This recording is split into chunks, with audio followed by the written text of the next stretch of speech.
J.V. Stalin. Marxism and the National Question. First published in Russian, 1913. Contents. 1. The nation. 2. The national movement. 3. Presentation of the question. 4. Cultural national autonomy. 5. The Bund, its nationalism, its separatism. 6. The Caucasians, the conference of the liquidators. 7. The national question in Russia.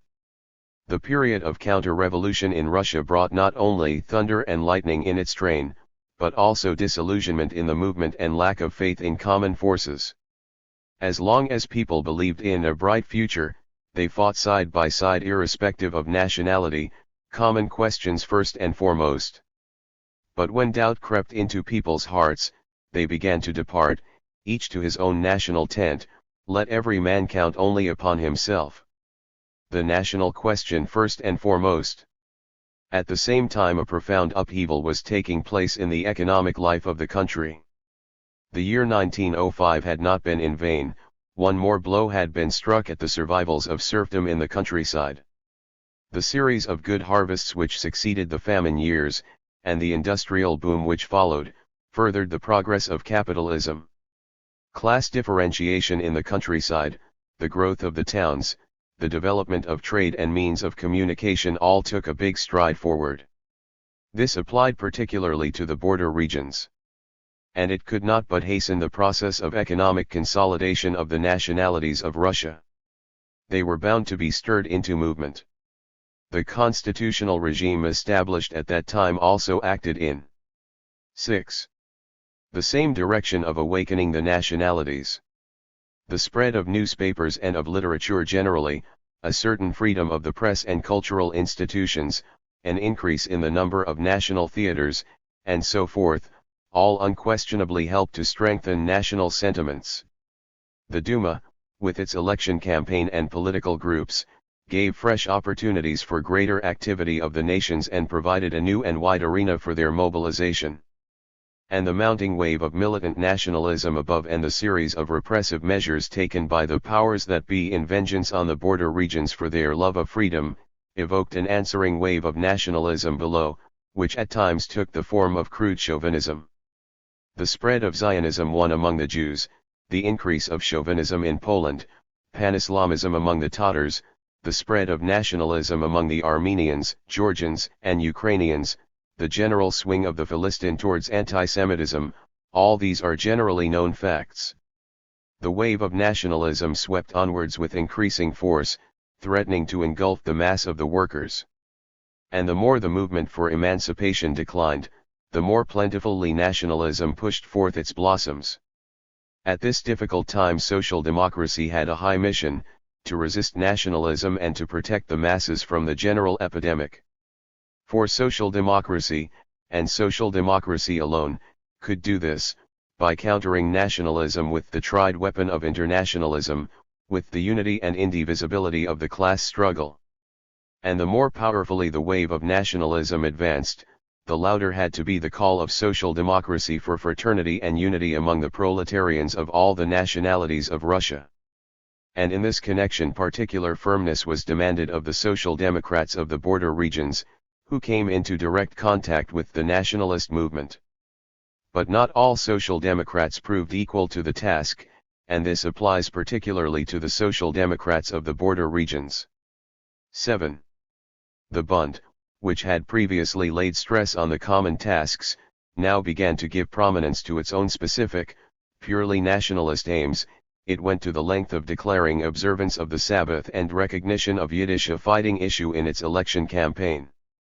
2. The Bund was followed by the Caucasus, one section of the Caucasian Social Democrats, which, like the rest of the Caucasian Social Democrats, had formerly rejected cultural national autonomy, are now making it an immediate demand. 3. This is without mentioning the Conference of the Liquidators, which in a diplomatic way gave its sanction to nationalist vacillations. 4. But from this it follows that the views of Russian social democracy on the national question are not yet clear to all social democrats. It is evident that a serious and comprehensive discussion of the national question is required. Consistent social democrats must work solidly and indefatigably against the fog of nationalism, no matter from what quarter it proceeds. 8. The nation. What is a nation? A nation is primarily a community, a definite community of people. This community is not racial, nor is it tribal. The modern Italian nation was formed from Romans, Teutons, Etruscans, Greeks, Arabs, and so forth. The French nation was formed from Gauls, Romans, Britons, Teutons, and so on. The same must be said of the British, the Germans and others, who were formed into nations from people of diverse races and tribes. Thus, a nation is not a racial or tribal, but a historically constituted community of people. On the other hand, it is unquestionable that the great empires of Cyrus and Alexander could not be called nations, although they came to be constituted historically and were formed out of different tribes and races. They were not nations, but casual and loosely connected conglomerations of groups, which fell apart or joined together according to the victories or defeats of this or that conqueror. Thus, a nation is not a casual or ephemeral conglomeration, but 9. A stable community of people. But not every stable community constitutes a nation. Austria and Russia are also stable communities, but nobody calls them nations. What distinguishes a national community from a state community? The fact, among others, that a national community is inconceivable without a common language, while a state need not have a common language. The Czech nation in Austria and the Polish in Russia would be impossible if each did not have a common language, whereas the integrity of Russia and Austria is not affected by the fact that there are a number of different languages within their borders. We are referring, of course, to the spoken languages of the people and not to the official governmental languages. Thus, a common language is one of the characteristic features of a nation. This, of course, does not mean that different nations always and everywhere speak different languages, or that all who speak one language necessarily constitute one nation.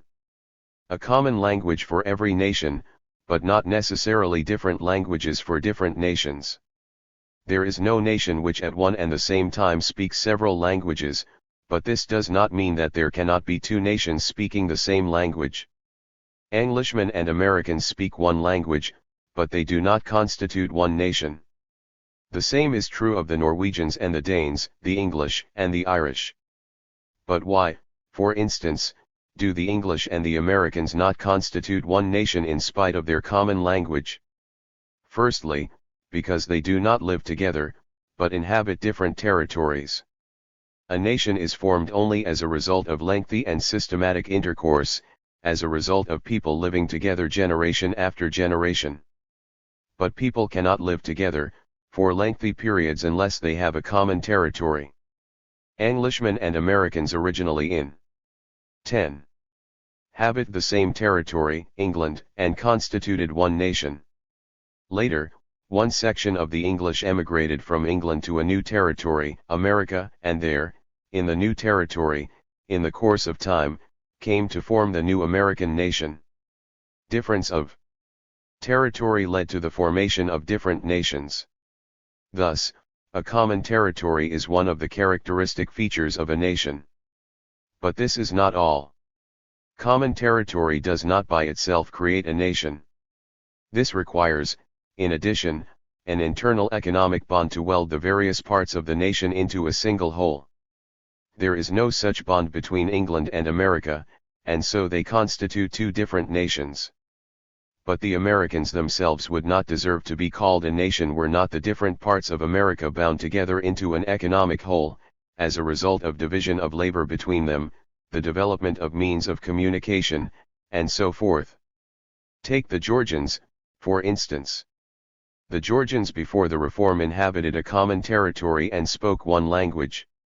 Nevertheless, they did not, strictly speaking, constitute one nation, for, being split up into a number of disconnected principalities, they could not share a common economic life. For centuries they waged war against each other and pillaged each other, each inciting the Persians and Turks against the other.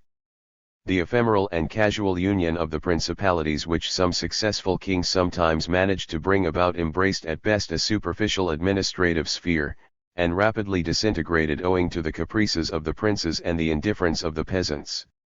Nor could it be otherwise in economically disunited Georgia. Georgia came on the scene as a nation only in the latter half of the 19th century, when the fall of serfdom and the growth of the economic life of the country, the development of means of communication and the rise of capitalism, introduced division of labor between the various districts of Georgia, completely shattered the 11. Economic isolation of the principalities and bound them together into a single whole. The same must be said of the other nations which have passed through the stage of feudalism and have developed capitalism. Thus, a common economic life, economic cohesion, is one of the characteristic features of a nation. But even this is not all. Apart from the foregoing, one must take into consideration the specific spiritual complexion of the people constituting a nation. Nations differ not only in their conditions of life, but also in spiritual complexion, which manifests itself in peculiarities of national culture. If England, America, and Ireland, which speak one language, nevertheless constitute three distinct nations, it is in no small measure due to the peculiar psychological make-up which they developed from generation to generation as a result of dissimilar conditions of existence. Of course, by itself, psychological make-up or, as it is otherwise called, national character, is something intangible for the observer, but insofar as it manifests itself in a distinctive culture common to the nation it is something tangible and cannot be ignored.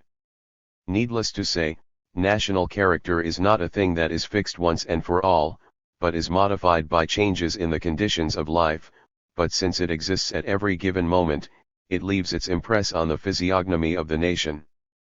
Thus, a common psychological make-up, which manifests itself in a common culture, is one of the characteristic features of a nation. We have now exhausted the characteristic features of a nation. A nation is a historically constituted, stable community of people, formed on the basis of a common language, territory, economic life, and psychological make-up manifested in a common culture. It goes without saying that a nation, like every historical phenomenon, is subject to the law of change, has its history, its beginning and end. 12. It must be emphasized that none of the above characteristics taken separately is sufficient to define a nation. More than that, it is sufficient for a single one of these characteristics to be lacking and the nation ceases to be a nation.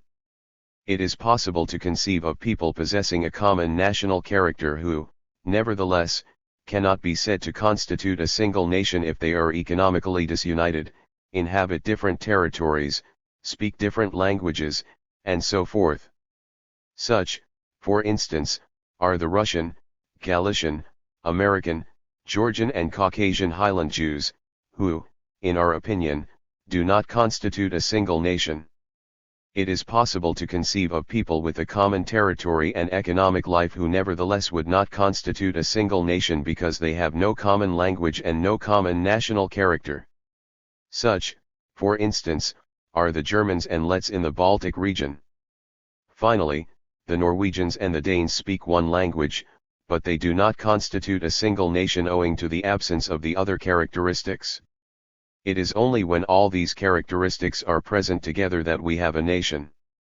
It might appear that national character is not one of the characteristics but the sole essential characteristic of a nation, and that all the other characteristics are, properly speaking, only conditions for the development of a nation, rather than its characteristics.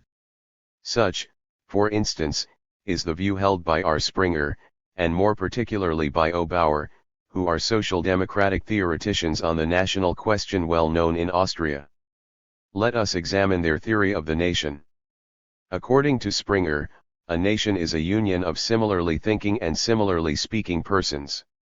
It is a cultural community of modern people no longer tied to the soil. 5. R. Italics. 13. Thus, a union of similarly thinking and similarly speaking people, no matter how disconnected they may be, no matter where they live, is a nation. Bauer goes even further. What is a nation, he asks. Is it a common language which makes people a nation? But the English and the Irish speak the same language without, however, being one people. The Jews have no common language and yet are a nation. 6. What, then, is a nation? A nation is a relative community of character. But what is character, in this case national character? National character is the sum total of characteristics which distinguish the people of one nationality from the people of another nationality, the complex of physical and spiritual characteristics which distinguish one nation from another. Bauer knows, of course, that national character does not drop from the skies, and he therefore adds, the character of people is determined by nothing so much as by their destiny. A nation is nothing but a community with a common destiny which, in turn, is determined by the conditions under which people produce their means of subsistence and distribute the products of their labor. We thus arrive at the most complete, as Bauer calls it, definition of a nation. A nation is an aggregate of people bound into a community of character by a common destiny. 14. We thus have common national character based on a common destiny, but not necessarily connected with a common territory, language, or economic life. But what in that case remains of the nation? What common nationality can there be among people who are economically disconnected, inhabit different territories and from generation to generation speak different languages? Bauer speaks of the Jews as a nation, although they have no common language, but what common destiny and national cohesion is there, for instance, between the Georgian, Dagestanian, Russian, and American Jews, who are completely separated from one another, inhabit different territories and speak different languages?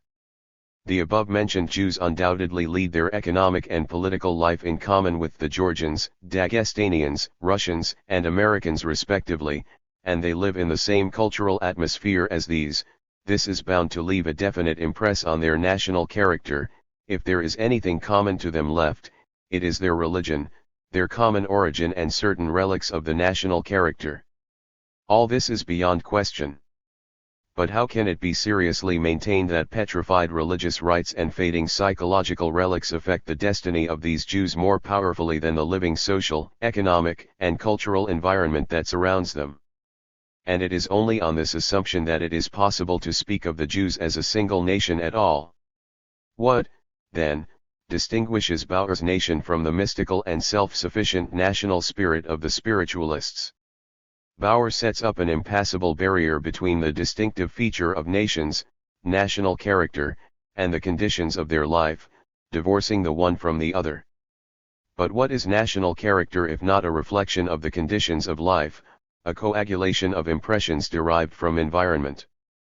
How can one limit the matter to national character alone, isolating and divorcing it from 15. The soil that gave rise to it? Further, what indeed distinguished the English nation from the American nation at the end of the 18th and the beginning of the 19th centuries, when America was still known as New England? Not national character, of course, for the Americans had originated from England and had brought with them to America not only the English language, but also the English national character, which, of course, they could not lose so soon, although, under the influence of the new conditions, they would naturally be developing their own specific character. Yet, despite their more or less common character, they at that time already constituted a nation distinct from England. Obviously, New England as a nation differed then from England as a nation not by its specific national character, or not so much by its national character, as by its environment and conditions of life, which were distinct from those of England. It is therefore clear that there is in fact no single distinguishing characteristic of a nation. There is only a sum total of characteristics, of which, when nations are compared, sometimes one characteristic, national character, sometimes another, language, or sometimes a third, territory, economic conditions, stands out in sharper relief. A nation constitutes the combination of all these characteristics taken together. Bauer's point of view, which identifies a nation with its national character, divorces the nation from its soil and converts it into an invisible, self-contained force. The result is not a living and active nation, but something mystical, intangible and supernatural. For, I repeat, what sort of nation, for instance, is a Jewish nation which consists of Georgian, Dagestanian, Russian, American, and other Jews, the members of which do not understand each other, since they speak different languages, inhabit different parts of the globe, will never see each other, and will never act together, whether in time of peace or in time of war. 16. No, it is not for such paper nations that social democracy draws up its national program. It can reckon only with real nations, which act and move, and therefore insist on being reckoned with. Bauer is obviously confusing nation, which is a historical category, with tribe, which is an ethnographical category. However, Bauer himself apparently feels the weakness of his position. While in the beginning of his book he definitely declares the Jews to be a nation, he corrects himself at the end of the book and states that in general capitalist society makes it impossible for them, the Jews, to continue as a nation, by causing them to assimilate with other nations. The reason, it appears, is that the Jews have no closed territory of settlement, whereas the Czechs, for instance, have such a territory and, according to Bauer, will survive as a nation. In short, the reason lies in the absence of a territory. By arguing thus, Bauer wanted to prove that the Jewish workers cannot demand national autonomy, but he thereby inadvertently refuted his own theory, which denies that a common territory is one of the characteristics of a nation. But Bauer goes further. In the beginning of his book he definitely declares that the Jews have no common language, and yet are a nation. But hardly has he reached p. 130 than he effects a change of front and just as definitely declares that unquestionably, no nation is possible without a common language, r italics. Bauer wanted to prove that language is the most important instrument of human intercourse, but at the same time he inadvertently proved something he did not mean to prove, namely, the unsoundness of his own theory of nations, which denies the significance of a common language. Thus this theory, stitched together by idealistic threads, refutes itself. 17. 2. The national movement. A nation is not merely a historical category but a historical category belonging to a definite epoch, the epoch of rising capitalism. The process of elimination of feudalism and development of capitalism is at the same time a process of the constitution of people into nations. Such, for instance, was the case in Western Europe. The British, French, Germans, Italians and others were formed into nations at the time of the victorious advance of capitalism and its triumph over feudal disunity. But the formation of nations in those instances at the same time signified their conversion into independent national states. The British, French, and other nations are at the same time British, etc., states. Ireland, which did not participate in this process, does not alter the general picture. Matters proceeded somewhat differently in Eastern Europe.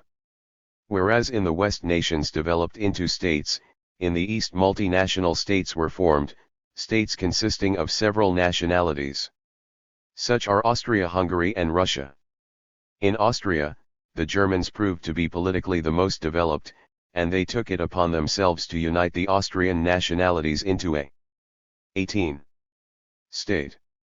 In Hungary, the most adapted for state organization were the Magyars, the core of the Hungarian nationalities, and it was they who united Hungary. In Russia, the uniting of the nationalities was undertaken by the Great Russians, who were headed by a historically formed, powerful and well-organized aristocratic military bureaucracy. That was how matters proceeded in the East. This special method of formation of states could take place only where feudalism had not yet been eliminated, where capitalism was feebly developed, where the nationalities which had been forced into the background had not yet been able to consolidate themselves economically into integral nations. But capitalism also began to develop in the eastern states. Trade and means of communication were developing. Large towns were springing up. The nations were becoming economically consolidated. Capitalism, erupting into the tranquil life of the nationalities which had been pushed into the background, was arousing them and stirring them into action. The development of the press and the theater, the activity of the Reichsrat, Austria, and of the Duma, Russia, were helping to strengthen national sentiments. The intelligentsia that had arisen was being imbued with the national idea and was acting in the same direction. But the nations which had been pushed into the background and had now awakened to independent life, could no longer form themselves into independent national states. They encountered on their path the very powerful resistance of the ruling strata of the dominant nations, which had long ago assumed the control of the state. They were too late. In this way the Czechs, Poles, etc., formed themselves into nations in Austria, the Croats, etc., in Hungary, the Lets, Lithuanians, Ukrainians, Georgians, Armenians, etc., in Russia. What had been an exception in Western Europe, Ireland, became the rule in the East. 19. In the West, Ireland responded to its exceptional position by a national movement. In the East, the awakened nations were bound to respond in the same fashion. Thus arose the circumstances which impelled the young nations of Eastern Europe onto the path of struggle. The struggle began and flared up, to be sure, not between nations as a whole, but between the ruling classes of the dominant nations and of those that had been pushed into the background. The struggle is usually conducted by the urban petty bourgeoisie of the oppressed nation against the big bourgeoisie of the dominant nation, Czechs and Germans, or by the rural bourgeoisie of the oppressed nation against the landlords of the dominant nation, Ukrainians in Poland, or by the whole national bourgeoisie of the oppressed nations against the ruling nobility of the dominant nation, Poland, Lithuania, and the Ukraine in Russia. The bourgeoisie plays the leading role. The chief problem for the young bourgeoisie is the problem of the market. Its aim is to sell its goods and to emerge victorious from competition with the bourgeoisie of a different nationality. Hence its desire to secure its home market. The market is the first school in which the bourgeoisie learns its nationalism. But matters are usually not confined to the market. The semi-feudal, semi-bourgeois bureaucracy of the dominant nation intervenes in the struggle with its own methods of arresting and preventing. The bourgeoisie, whether big or small, of the dominant nation is able to deal more swiftly and decisively with its competitor. Forces are united and a series of restrictive measures is put into operation against the alien bourgeoisie, measures passing into acts of repression. The struggle spreads from the economic sphere to the political sphere. Restriction of freedom of movement, repression of language, restriction of franchise, closing of schools, religious restrictions, and so on, are piled upon the head of the competitor. Of course, such measures are designed 20. Not only in the interest of the bourgeois classes of the dominant nation, but also in furtherance of the specifically cast aims, so to speak, of the ruling bureaucracy. But from the point of view of the results achieved, this is quite immaterial. The bourgeois classes and the bureaucracy in this matter go hand in hand, whether it be in Austria-Hungary or in Russia. The bourgeoisie of the oppressed nation, repressed on every hand, is naturally stirred into movement. It appeals to its native folk and begins to shout about the fatherland, claiming that its own cause is the cause of the nation as a whole. It recruits itself an army from among its countrymen in the interests of the fatherland. Nor do the folk always remain unresponsive to its appeals. They rally around its banner. The repression from above affects them too and provokes their discontent. Thus the national movement begins. The strength of the national movement is determined by the degree to which the wide strata of the nation, the proletariat and peasantry, participate in it. Whether the proletariat rallies to the banner of bourgeois nationalism depends on the degree of development of class antagonisms, on the class consciousness and degree of organization of the proletariat. The class-conscious proletariat has its own tried banner, and has no need to rally to the banner of the bourgeoisie. As far as the peasants are concerned, their participation in the national movement depends primarily on the character of the repressions. If the repressions affect the land, as was the case in Ireland, then the mass of the peasants immediately rally to the banner of the national movement. On the other hand, if, for example, there is no serious anti-Russian nationalism in Georgia, it is primarily because there are neither Russian landlords nor a Russian big bourgeoisie there to supply the fuel for such nationalism among the masses. In Georgia there is anti-Armenian nationalism, but this is because there is still 21. An Armenian big bourgeoisie there which, by getting the better of the small and still unconsolidated Georgian bourgeoisie, drives the latter to anti-Armenian nationalism. Depending on these factors, the national movement either assumes a mass character and steadily grows, as in Ireland and Galicia, or is converted into a series of petty collisions, degenerating into squabbles and fights over signboards, as in some of the small towns of Bohemia. The content of the national movement, of course, cannot everywhere be the same. It is wholly determined by the diverse demands made by the movement. In Ireland the movement bears an agrarian character, in Bohemia it bears a language character, in one place the demand is for civil equality and religious freedom, in another for the nation's own officials, or its own diet. The diversity of demands not infrequently reveals the diverse features which characterize a nation in general, language, territory, etc.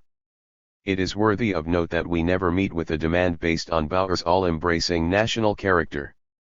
And this is natural. National character in itself is something intangible, and, as was correctly remarked by J. Strasser, a politician can't do anything with it. 7. Such, in general, are the forms and character of the national movement. From what has been said it will be clear that the national struggle under the conditions of rising capitalism is a struggle of the bourgeois classes among themselves. Sometimes the bourgeoisie succeeds in drawing the proletariat into the national movement, and then the national struggle externally assumes a nationwide character. But this is so only externally. In its essence it is always a bourgeois struggle, one that is to the advantage and profit mainly of the bourgeoisie. But it does not by any means follow that the proletariat should not put up a fight against the policy of national oppression. 22. Restriction of freedom of movement, disfranchisement, repression of language, closing of schools, and other forms of persecution affect the workers no less, if not more, than the bourgeoisie. Such a state of affairs can only serve to retard the free development of the intellectual forces of the proletariat of subject nations. One cannot speak seriously of a full development of the intellectual faculties of the Tatar or Jewish worker if he is not allowed to use his native language at meetings and lectures, and if his schools are closed down. But the policy of nationalist persecution is dangerous to the cause of the proletariat also on another account. It diverts the attention of large strata from social questions, questions of the class struggle, to national questions, questions common to the proletariat and the bourgeoisie.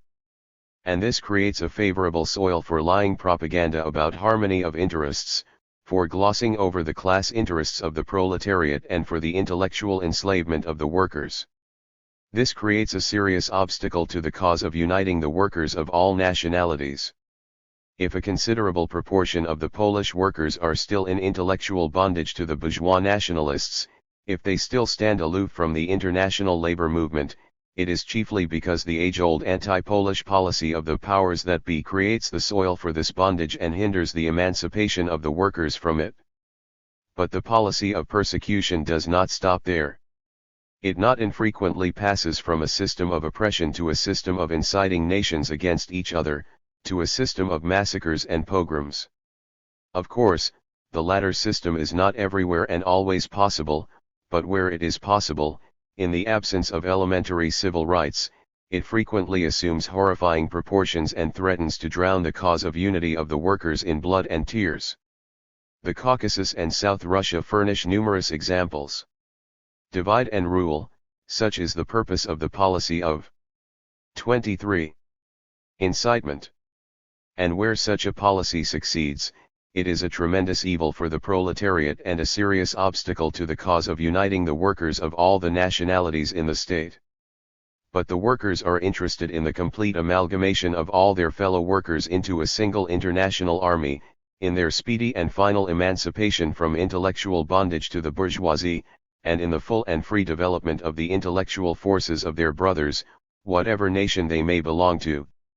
The workers therefore combat and will continue to combat the policy of national oppression in all its forms, from the most subtle to the most crude, as well as the policy of inciting nations against each other in all its forms. Social democracy in all countries therefore proclaims the right of nations to self-determination.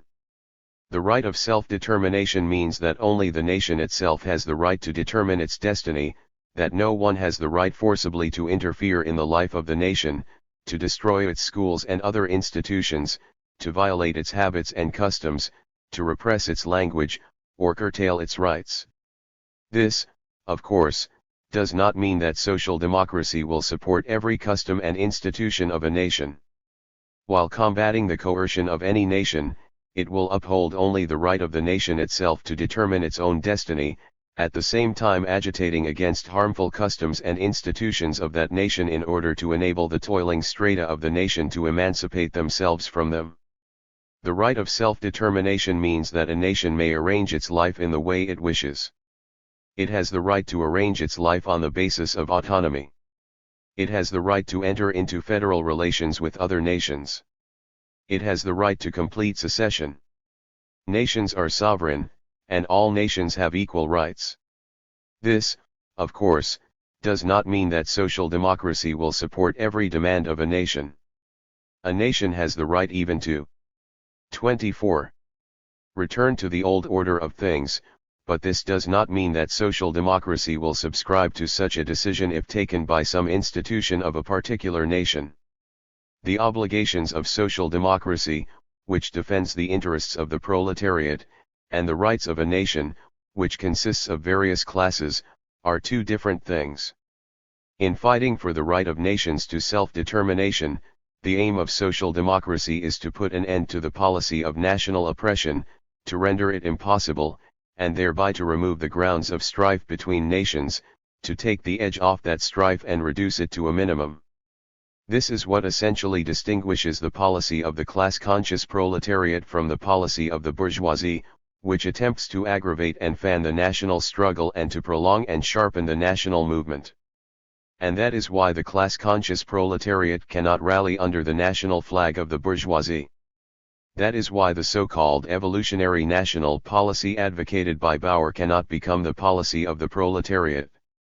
Bauer's attempt to identify his evolutionary national policy with the policy of the modern working class is an attempt to adapt the class struggle of the workers to the struggle of the nations. The fate of a national movement, which is essentially a bourgeois movement, is naturally bound up with the fate of the bourgeoisie.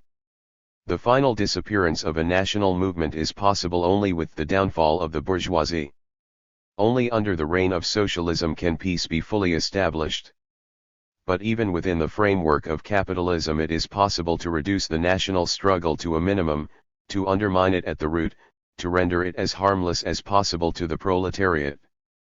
This is borne out, for example, by Switzerland and America. It requires that the country should be democratized and the nations be given the opportunity of free development. 25. 3. Presentation of the question.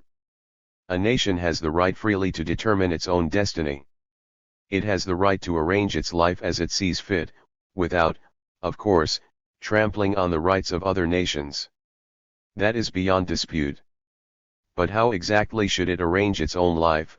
What forms should its future constitution take, if the interests of the majority of the nation and, above all, of the proletariat are to be borne in mind? A nation has the right to arrange its life on autonomous lines. It even has the right to secede. But this does not mean that it should do so under all circumstances, that autonomy, or separation, will everywhere and always be advantageous for a nation, i.e., for its majority, i.e., for the toiling strata. The Transcaucasian Tatars as a nation may assemble, let us say, in their diet and, succumbing to the influence of their beys and mullahs, decide to restore the old order of things and to secede from the state. According to the meaning of the clause on self-determination they are fully entitled to do so. But will this be in the interest of the toiling strata of the Tatar nation? Can social democracy look on indifferently when the beys and mullahs assume the leadership of the masses in the solution of the national question? 26.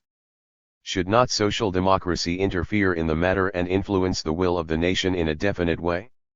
Should it not come forward with a definite plan for the solution of the question, a plan which would be most advantageous for the Tatar masses? But what solution would be most compatible with the interests of the toiling masses? Autonomy, federation, or separation? All these are problems the solution of which will depend on the concrete historical conditions in which the given nation finds itself. More than that, conditions, like everything else, change, and a decision which is correct at one particular time may prove to be entirely unsuitable at another. In the middle of the 19th century, Marx was in favor of the secession of Russian Poland, and he was right, for it was then a question of emancipating a higher culture from a lower culture that was destroying it. And the question at that time was not only a theoretical one, an academic question, but a practical one, a question of actual reality. At the end of the 19th century, the Polish Marxists were already declaring against the secession of Poland, and they too were right, for during the 50 years that had elapsed, profound changes had taken place, bringing Russia and Poland closer economically and culturally. Moreover, during that period the question of secession had been converted from a practical matter into a matter of academic dispute, which excited nobody except perhaps intellectuals abroad. This, of course, by no means precludes the possibility that certain internal and external conditions may arise in which the question of the secession of Poland may again come on the order of the day. The solution of the national question is possible only in connection with the historical conditions taken in their development. The economic, political, and cultural conditions of a given nation constitute the only key to the question how a particular nation ought to arrange its life and what forms its future constitution. 27. Ought to take. It is possible that a specific solution of the question will be required for each nation. If the dialectical approach to a question is required anywhere, it is required here, in the national question. In view of this, we must declare our decided opposition to a certain very widespread, but very summary manner of solving the national question, which owes its inception to the Bund. We have in mind the easy method of referring to Austrian and South Slav social democracy, which has supposedly already solved the national question and whose solution the Russian Social Democrats should simply borrow. It is assumed that whatever, say, is right for Austria is also right for Russia. The most important and decisive factor is lost sight of here, namely, the concrete historical conditions in Russia as a whole and in the life of each of the nations inhabiting Russia in particular. Listen, for example, to what the well-known Bundist, V. Kosovsky, says.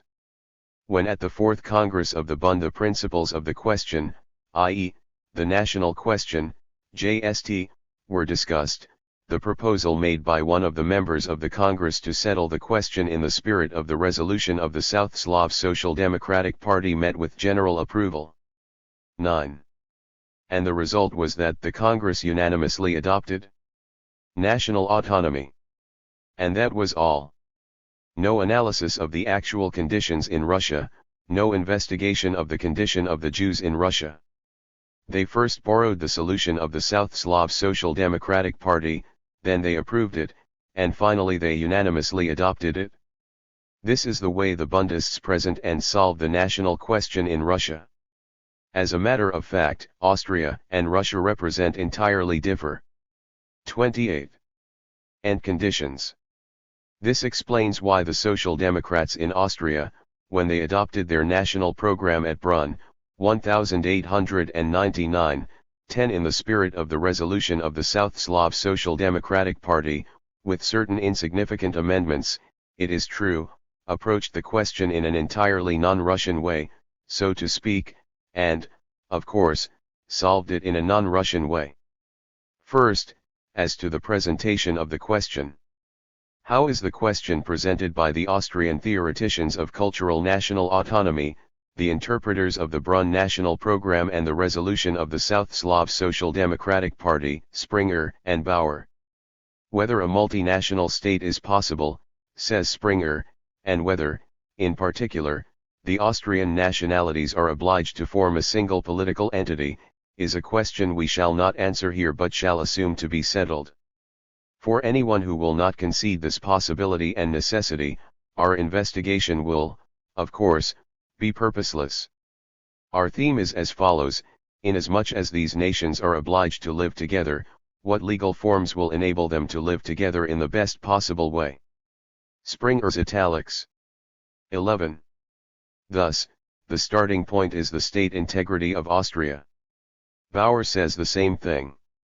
We therefore start from the assumption that the Austrian nations will remain in the same state union in which they exist at present and inquire how the nations within this union will arrange their relations among themselves and to the state. 12. Here again the first thing is the integrity of Austria. Can Russian social democracy present the question in this way? No, it cannot. And it cannot because from the very outset it holds the view of the right of nations to self-determination, by virtue of 29. Which a nation has the right of secession. Even the Bundist Goldblatt admitted at the Second Congress of Russian Social Democracy that the latter could not abandon the standpoint of self-determination. Here is what Goldblatt said on that occasion. Nothing can be said against the right of self-determination. If any nation is striving for independence, we must not oppose it. If Poland does not wish to enter into lawful wedlock with Russia, it is not for us to interfere with her. All this is true. But it follows that the starting points of the Austrian and Russian Social Democrats, far from being identical, are diametrically opposite. After this, can there be any question of borrowing the national program of the Austrians? Furthermore, the Austrians hope to achieve the freedom of nationalities by means of petty reforms, by slow steps. While they propose cultural national autonomy as a practical measure, they do not count on any radical change, on a democratic movement for liberation, which they do not even contemplate. The Russian Marxists, on the other hand, associate the freedom of nationalities with a probable radical change, with a democratic movement for liberation, having no grounds for counting on reforms. And this essentially alters matters in regard to the probable fate of the nations of Russia. Of course, says Bauer, there is little probability that national autonomy will be the result of a great decision, of a bold action. Austria will develop towards national autonomy step by step, by a slow process of development, in the course of a severe struggle, as a consequence of which legislation and administration will be in a state of chronic paralysis. The new constitution will not be created by a great legislative act, but by a multitude of separate 30. Enactments for individual provinces and individual communities. Springer says the same thing. I am very well aware, he writes, that institutions of this kind, i.e., organs of national autonomy, JST, are not created in a single year or a single decade. The reorganization of the Prussian administration alone took considerable time. It took the Prussians 2 decades finally to establish their basic administrative institutions. Let nobody think that I harbor any illusions as to the time required and the difficulties to be overcome in Austria. All this is very definite. But can the Russian Marxists avoid associating the national question with bold actions? Can they count on partial reforms, on a multitude of separate enactments as a means for achieving the freedom of nationalities? But if they cannot and must not do so, is it not clear that the methods of struggle of the Austrians and the Russians and their prospects must be entirely different? How in such a state of affairs can they confine themselves to the one-sided, milk and water cultural national autonomy of the Austrians? One or the other, either those who are in favor of borrowing do not count on bold actions in Russia, or they do count on such actions but know not what they do. Finally, the immediate tasks facing Russia and Austria are entirely different and consequently dictate different methods of solving the national question. In Austria parliamentarism prevails, and under present conditions no development in Austria is possible without parliament. But parliamentary life and legislation in Austria are frequently brought to a complete standstill by severe conflicts between the national parties. That explains the chronic political crisis from which Austria has for a long time been suffering.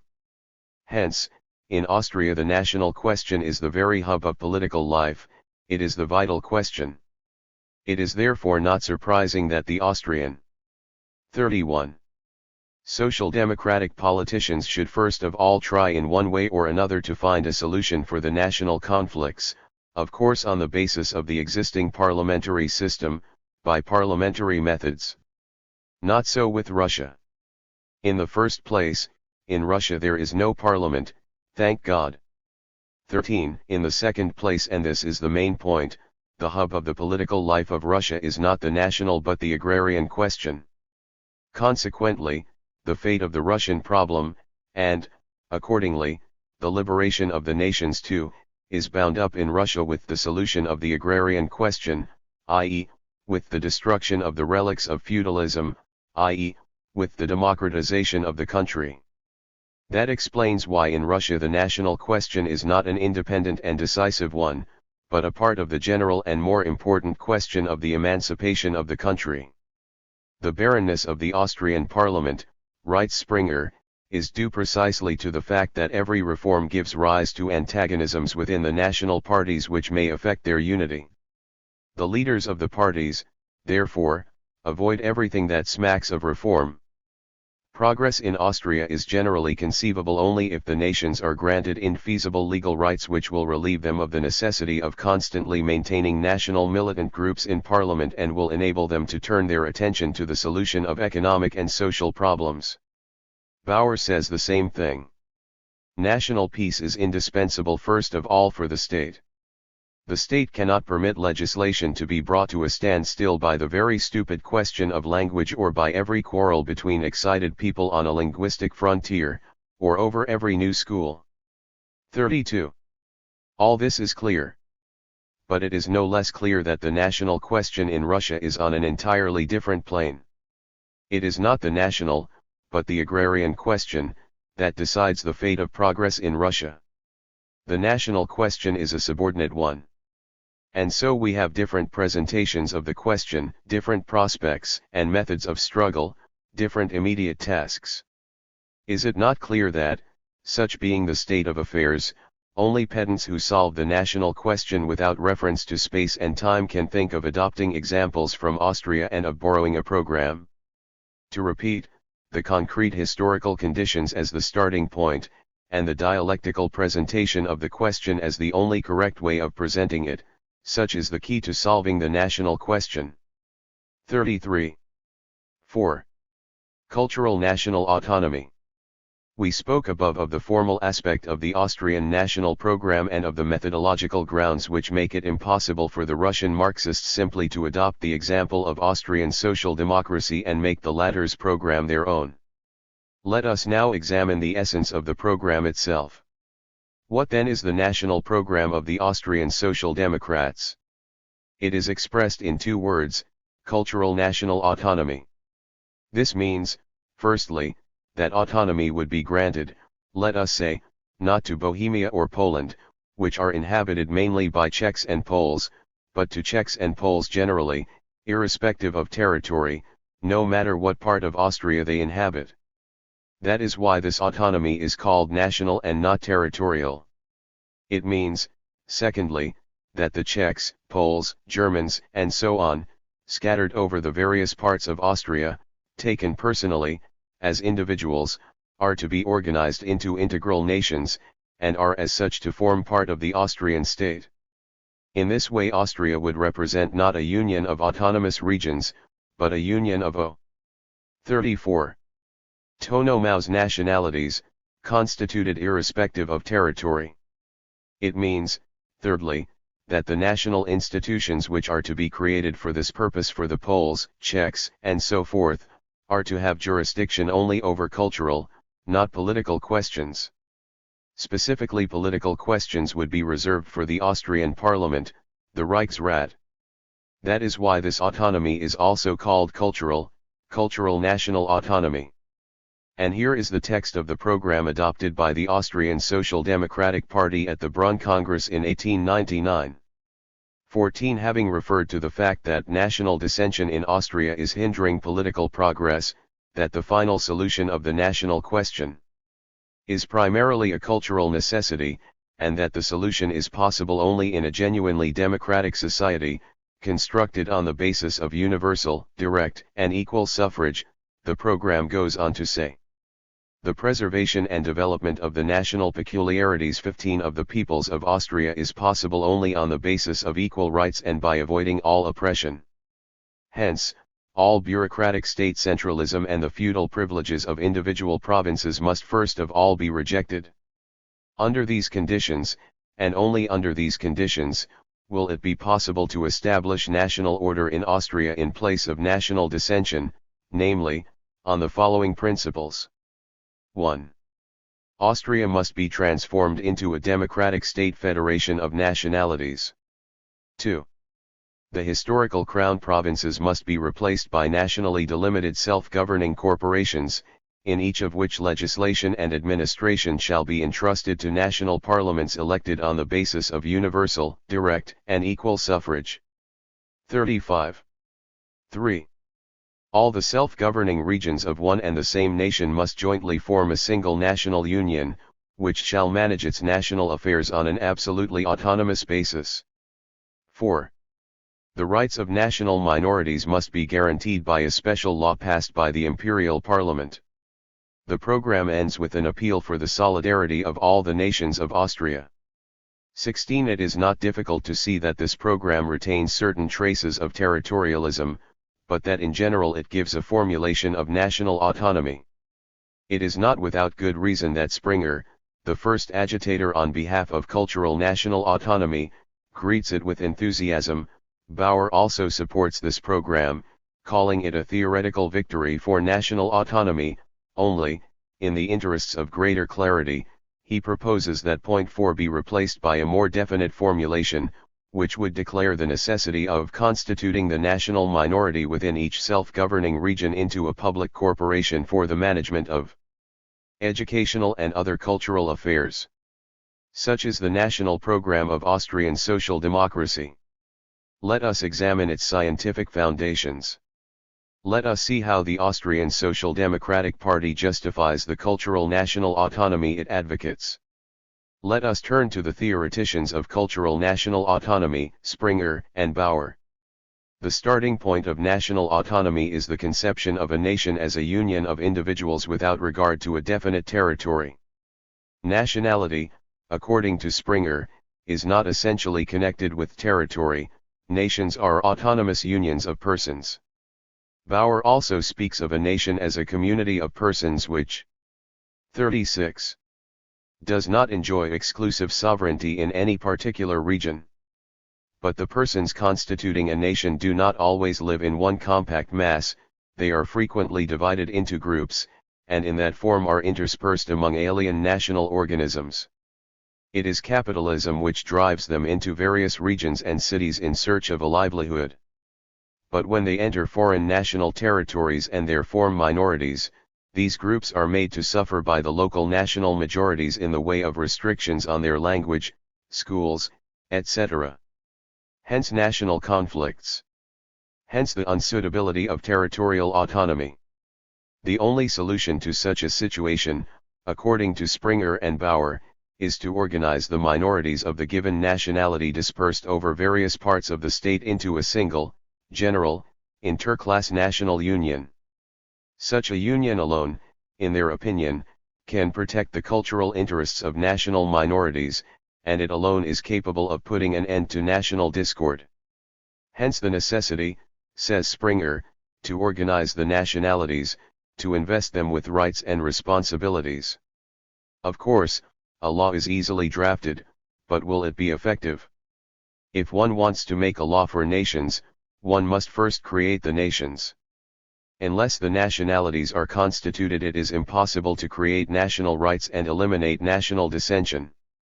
Bauer expressed himself in the same spirit when he proposed, as a demand of the working class, that the minorities should be constituted into public corporations based on the personal principle. But how is a nation to be organized? How is one to determine to what nation any given individual belongs? Nationality, says Springer, will be determined by certificates. Every individual domiciled in a given region must declare his affiliation to one of the nationalities of that region. 37. The personal principle, says Bauer, presumes that the population will be divided into nationalities. On the basis of the free declaration of the adult citizens, national registers must be drawn up. Further, all the Germans in nationally homogeneous districts, says Bauer, and all the Germans entered in the national registers in the dual districts will constitute the German nation and elect a national council. The same applies to the Czechs, Poles, and so on. The National Council, according to Springer, is the cultural parliament of the nation, empowered to establish the principles and to grant funds, thereby assuming guardianship over national education, national literature, art, and science, the formation of academies, museums, galleries, theaters, etc. Such will be the organization of a nation and its central institution. According to Bauer, the Austrian Social Democratic Party is striving, by the creation of these interclass institutions, to make national culture the possession of the whole people and thereby unite all the members of the nation into a national cultural community. Are italics. One might think that all this concerns Austria alone. But Bauer does not agree. He emphatically declares that national autonomy is essential also for other states which, like Austria, consist of several nationalities. In the multinational state, according to Bauer, the working class of all the nations opposes the national power policy of the 38 propertied classes with the demand for national autonomy. Then, imperceptibly substituting national autonomy for the self-determination of nations, he continues. Thus, national autonomy, the self-determination of nations, will necessarily become the constitutional program of the proletariat of all the nations in a multinational state. But he goes still further. He profoundly believes that the interclass national unions constituted by him and Springer will serve as a sort of prototype of the future socialist society.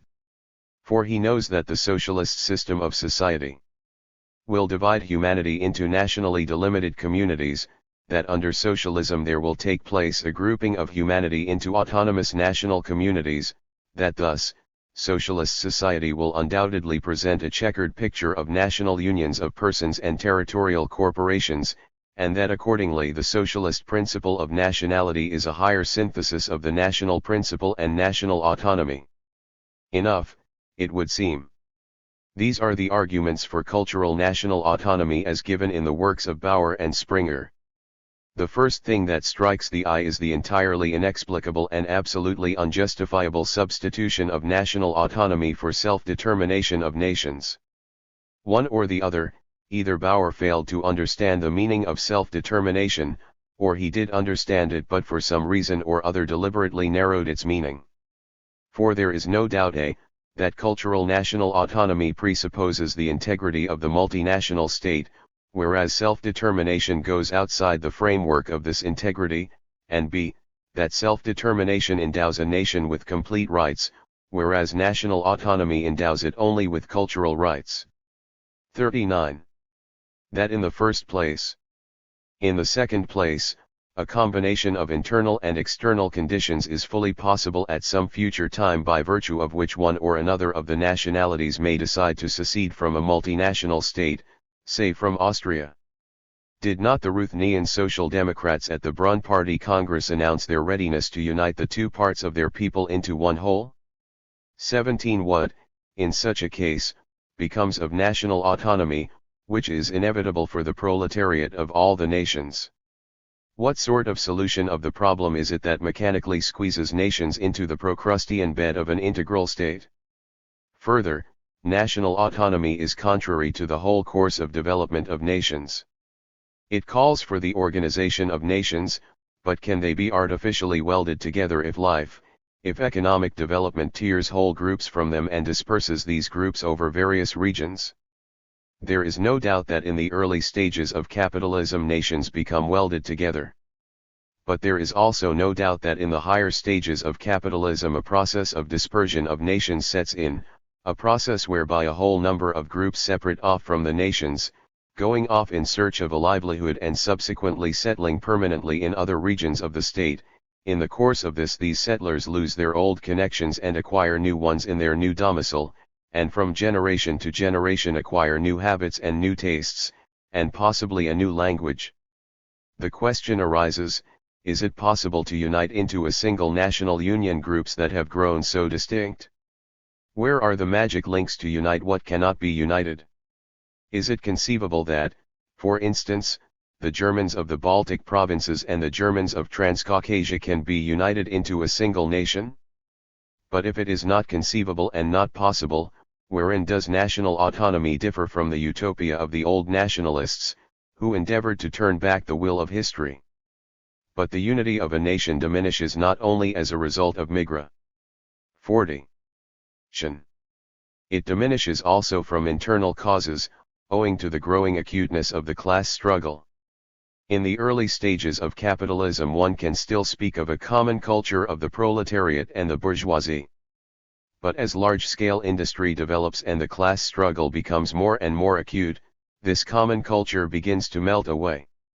One cannot seriously speak of the common culture of a nation when employers and workers of one and the same nation cease to understand each other.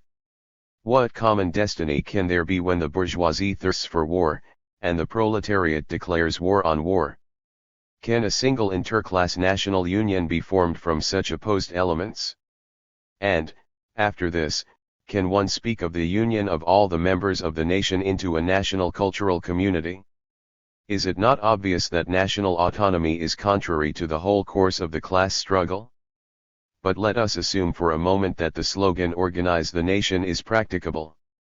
One might understand bourgeois nationalist parliamentarians endeavoring to organize a nation for the purpose of securing additional votes. But since when have social democrats begun to occupy themselves with organizing nations, constituting nations, creating nations? What sort of social democrats are they who in the epoch of extreme intensification of the class struggle organize interclass national unions? Until now the Austrian, as well as every other, social democratic party, had one task before it, namely, to organize the proletariat. That task has apparently become antiquated. Springer and Bauer are now setting a new task, a more absorbing task, namely, to organize a nation. However, logic has its obligations. He who adopts national autonomy must also adopt this new task, but to adopt the latter means to abandon the class position and to take the path of nationalism. Springer's and Bauer's cultural national autonomy is a subtle form of nationalism. 41.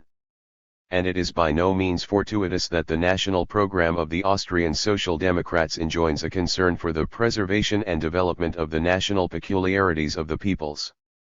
Just think, to preserve such national peculiarities of the Transcaucasian Tatars as self-flagellation at the festival of Shuksy-i-Vaksy, or to develop such national peculiarities of the Georgians as the vendetta.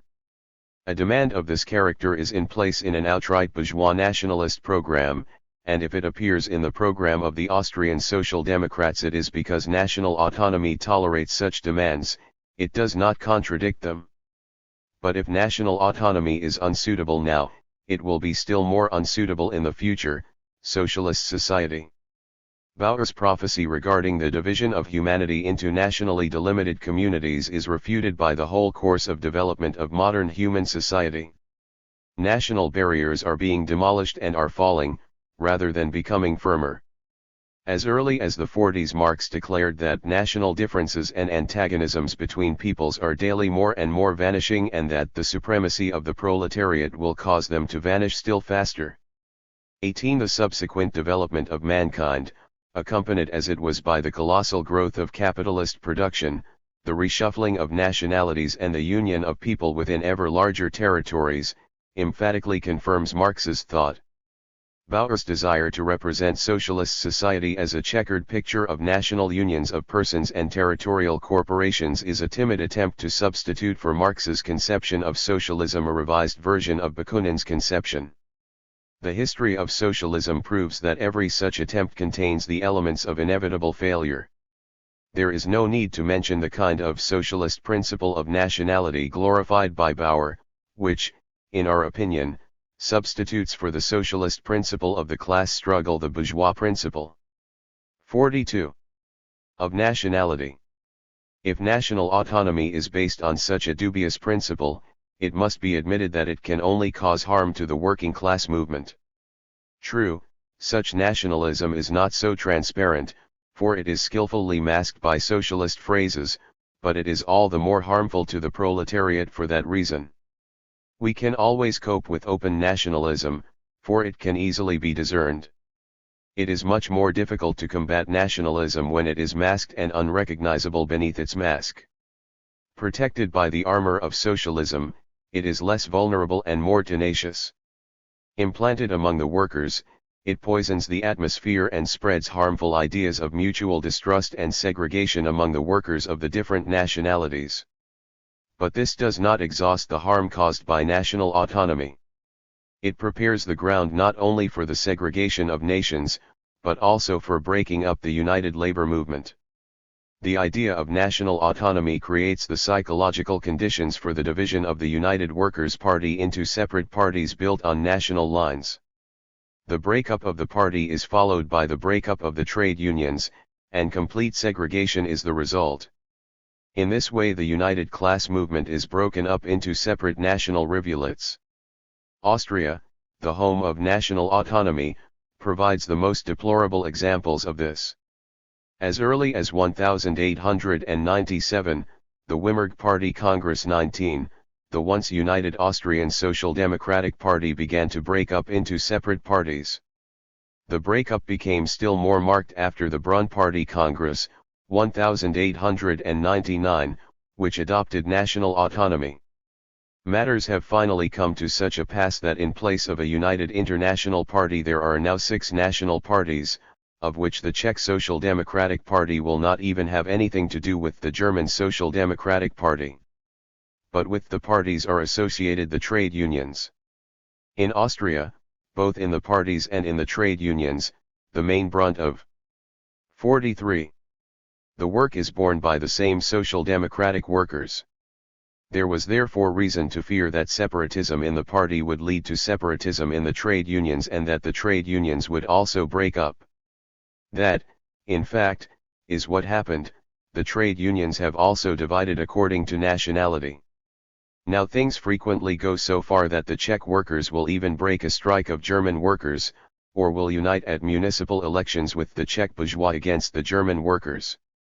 It will be seen from the foregoing that cultural national autonomy is no solution of the national question.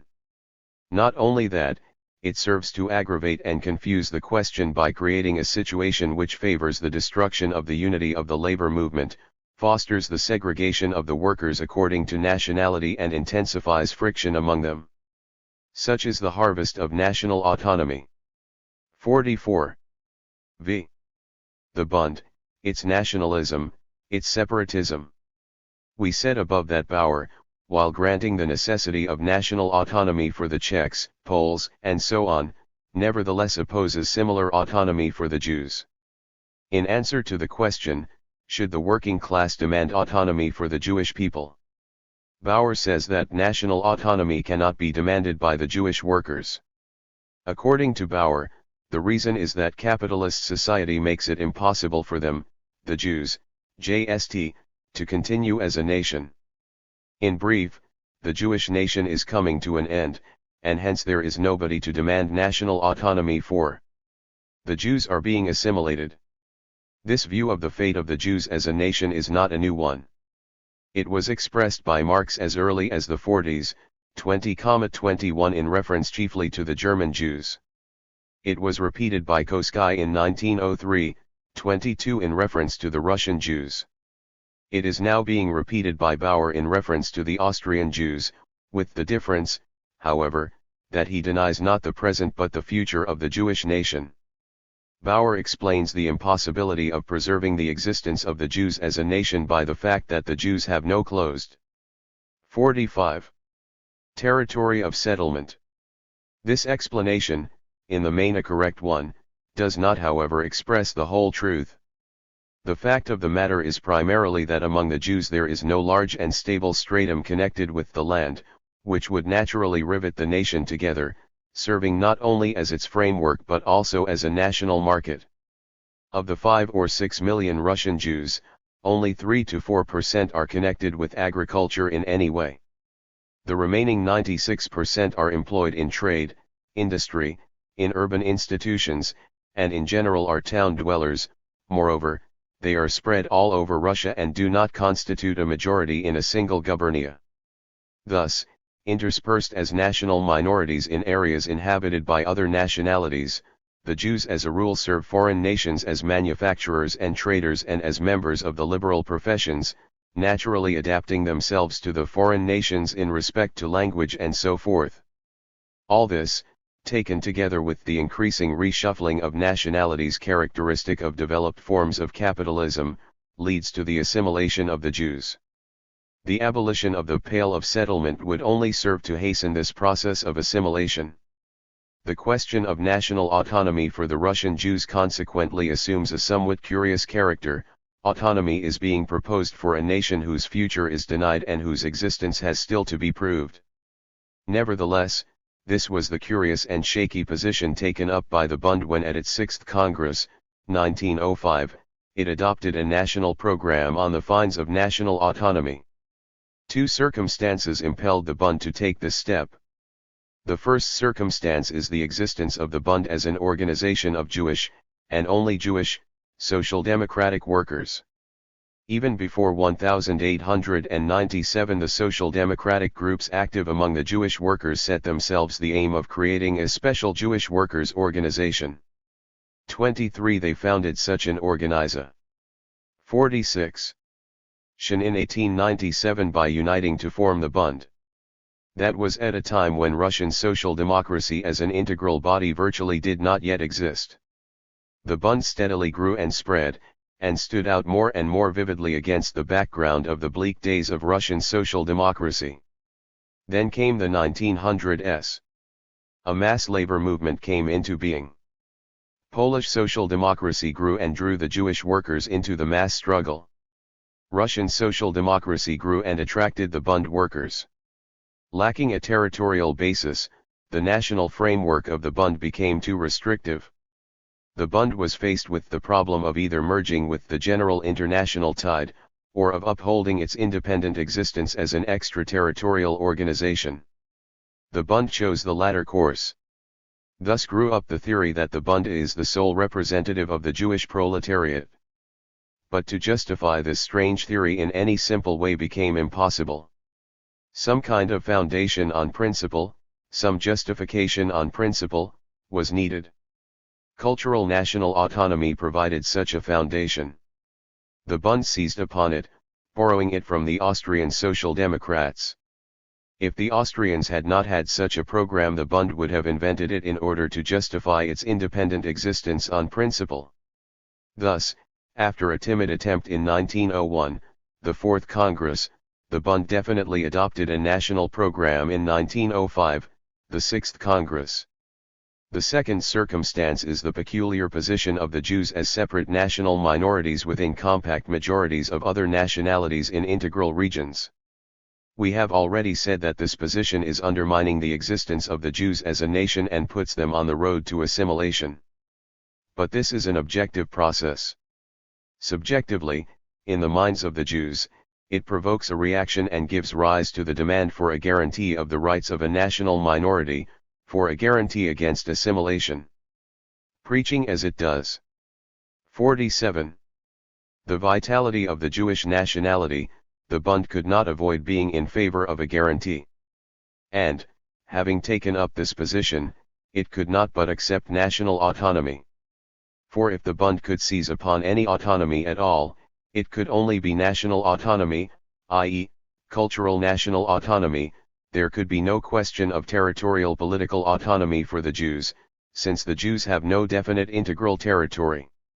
It is noteworthy that the Bund from the outset stressed the character of national autonomy as a guarantee of the rights of national minorities, as a guarantee of the free development of nations. Nor was it fortuitous that the representative of the Bund at the Second Congress of the Russian Social Democratic Party, Goldblatt, defined national autonomy as institutions which guarantee them, i.e., nations, JST, complete freedom of cultural development. 24. A similar proposal was made by supporters of the ideas of the Bund to the Social Democratic group in the Fourth Duma. In this way the Bund adopted the curious position of national autonomy for the Jews. We have examined above national autonomy in general. The examination showed that national autonomy leads to nationalism. We shall see later that the Bund has arrived at the same end point. But the Bund also regards national autonomy from a special aspect, namely, from the aspect of guarantees of the rights of national minorities. Let us also examine the question from this special aspect. It is all the more necessary since the problem of national minorities, and not of the Jewish minorities alone, is one of serious moment for social democracy. And so, it is a question of institutions which guarantee nations complete freedom of cultural development, R italics, JST. But what are these institutions which guarantee, etc.? They are primarily the National Council of Springer and Bauer, something in the nature of a Diet for Cultural Affairs. 48. But can these institutions guarantee a nation complete freedom of cultural development? Can a Diet for Cultural Affairs guarantee a nation against nationalist persecution? The Bund believes it can. But history proves the contrary. At one time a Diet existed in Russian Poland. It was a political Diet and, of course, endeavored to guarantee freedom of cultural development for the Poles. But, far from succeeding in doing so, it itself succumbed in the unequal struggle against the political conditions generally prevailing in Russia. A Diet has been in existence for a long time in Finland, and it too endeavors to protect the Finnish nationality from encroachments, but how far it succeeds in doing so everybody can see. Of course, there are Diets and Diets, and it is not so easy to cope with the democratically organized Finnish Diet as it was with the aristocratic Polish Diet. But the decisive factor, nevertheless, is not the Diet, but the general regime in Russia. If such a grossly Asiatic social and political regime existed in Russia now as in the past, at the time the Polish Diet was abolished, things would go much harder with the Finnish Diet.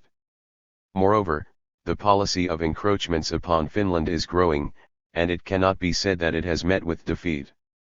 If such is the case with old, historically evolved institutions, political Diets, still less will young Diets, young institutions, especially such feeble institutions as cultural Diets, be able to guarantee the free development of nations. Obviously, it is not a question of institutions, but of the general regime prevailing in the country. If there is no democracy in the country, there can be no guarantees of complete freedom for cultural development of nationalities.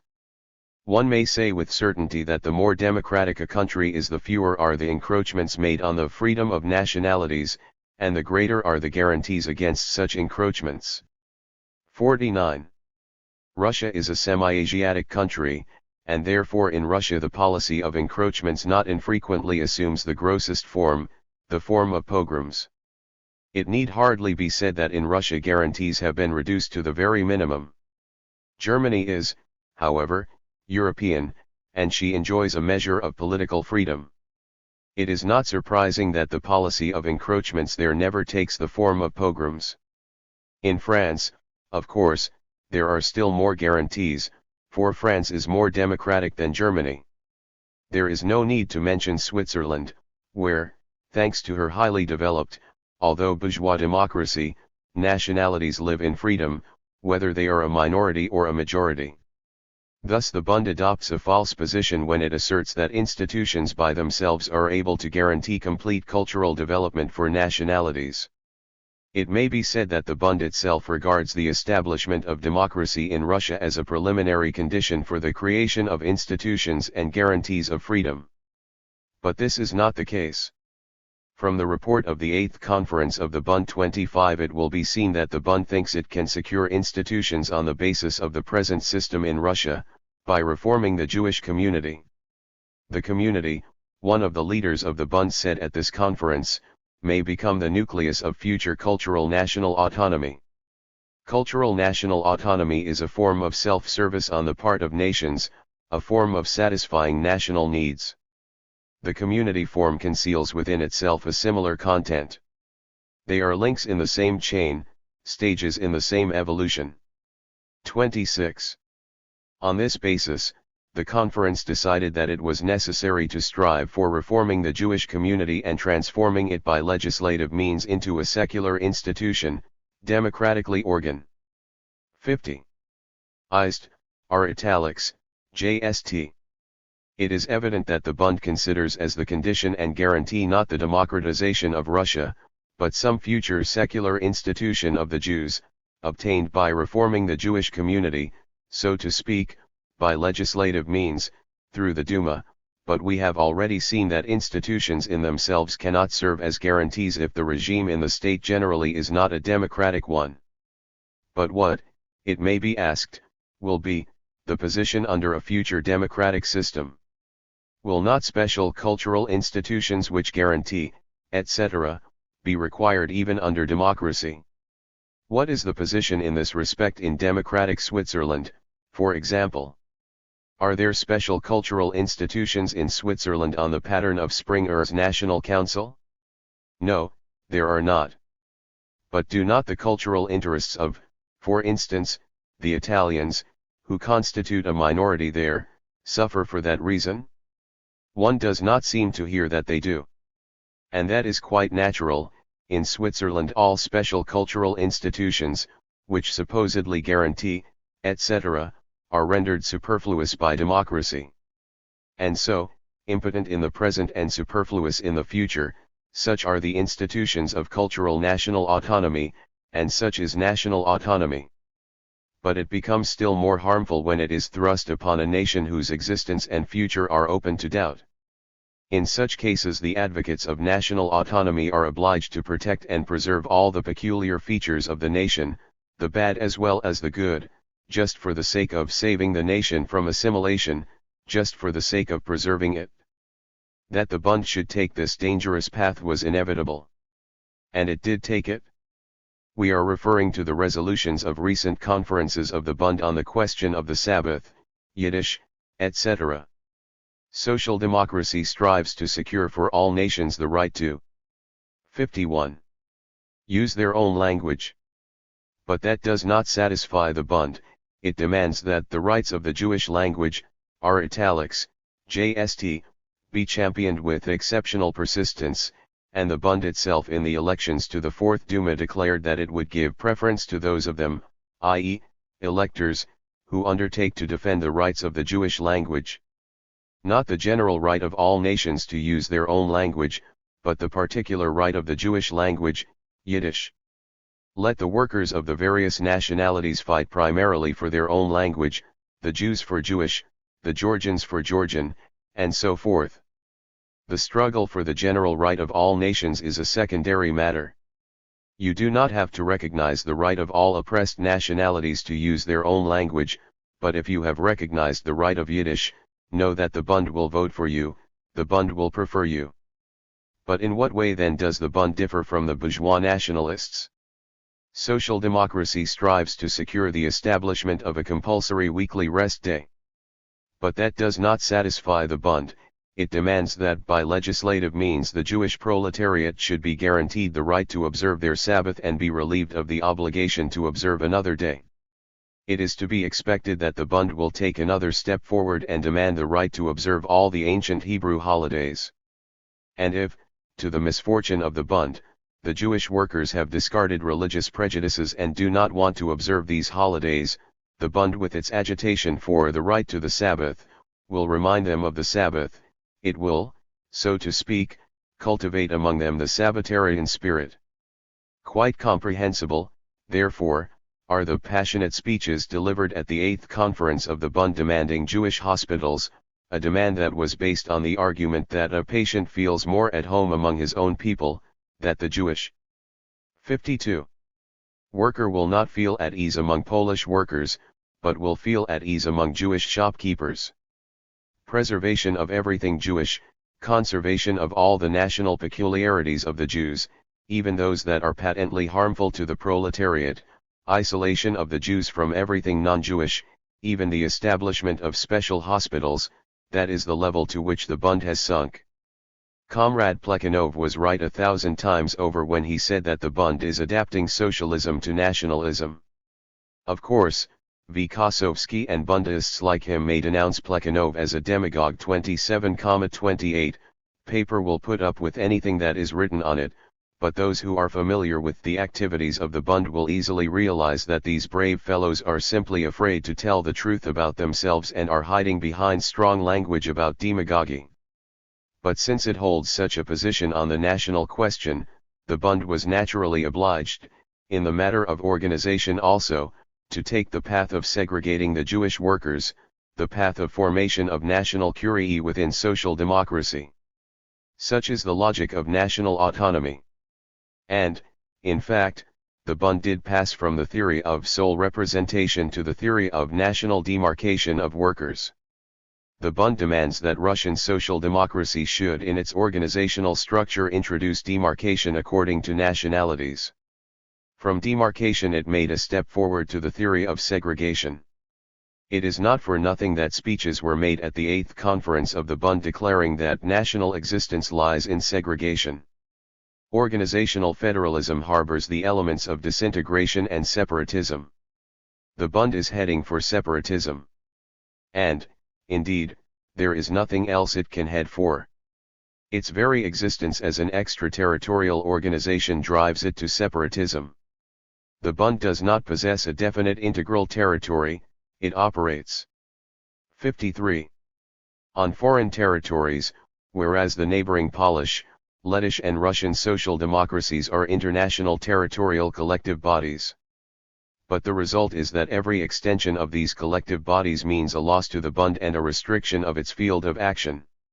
There are two alternatives: either Russian social democracy as a whole must be reconstructed on the basis of national federalism, which will enable the Bund to secure the Jewish proletariat for itself, or the territorial international principle of these collective bodies remains in force, in which case the Bund must be reconstructed on the basis of internationalism, as is the case with the Polish and Lettish social democracies.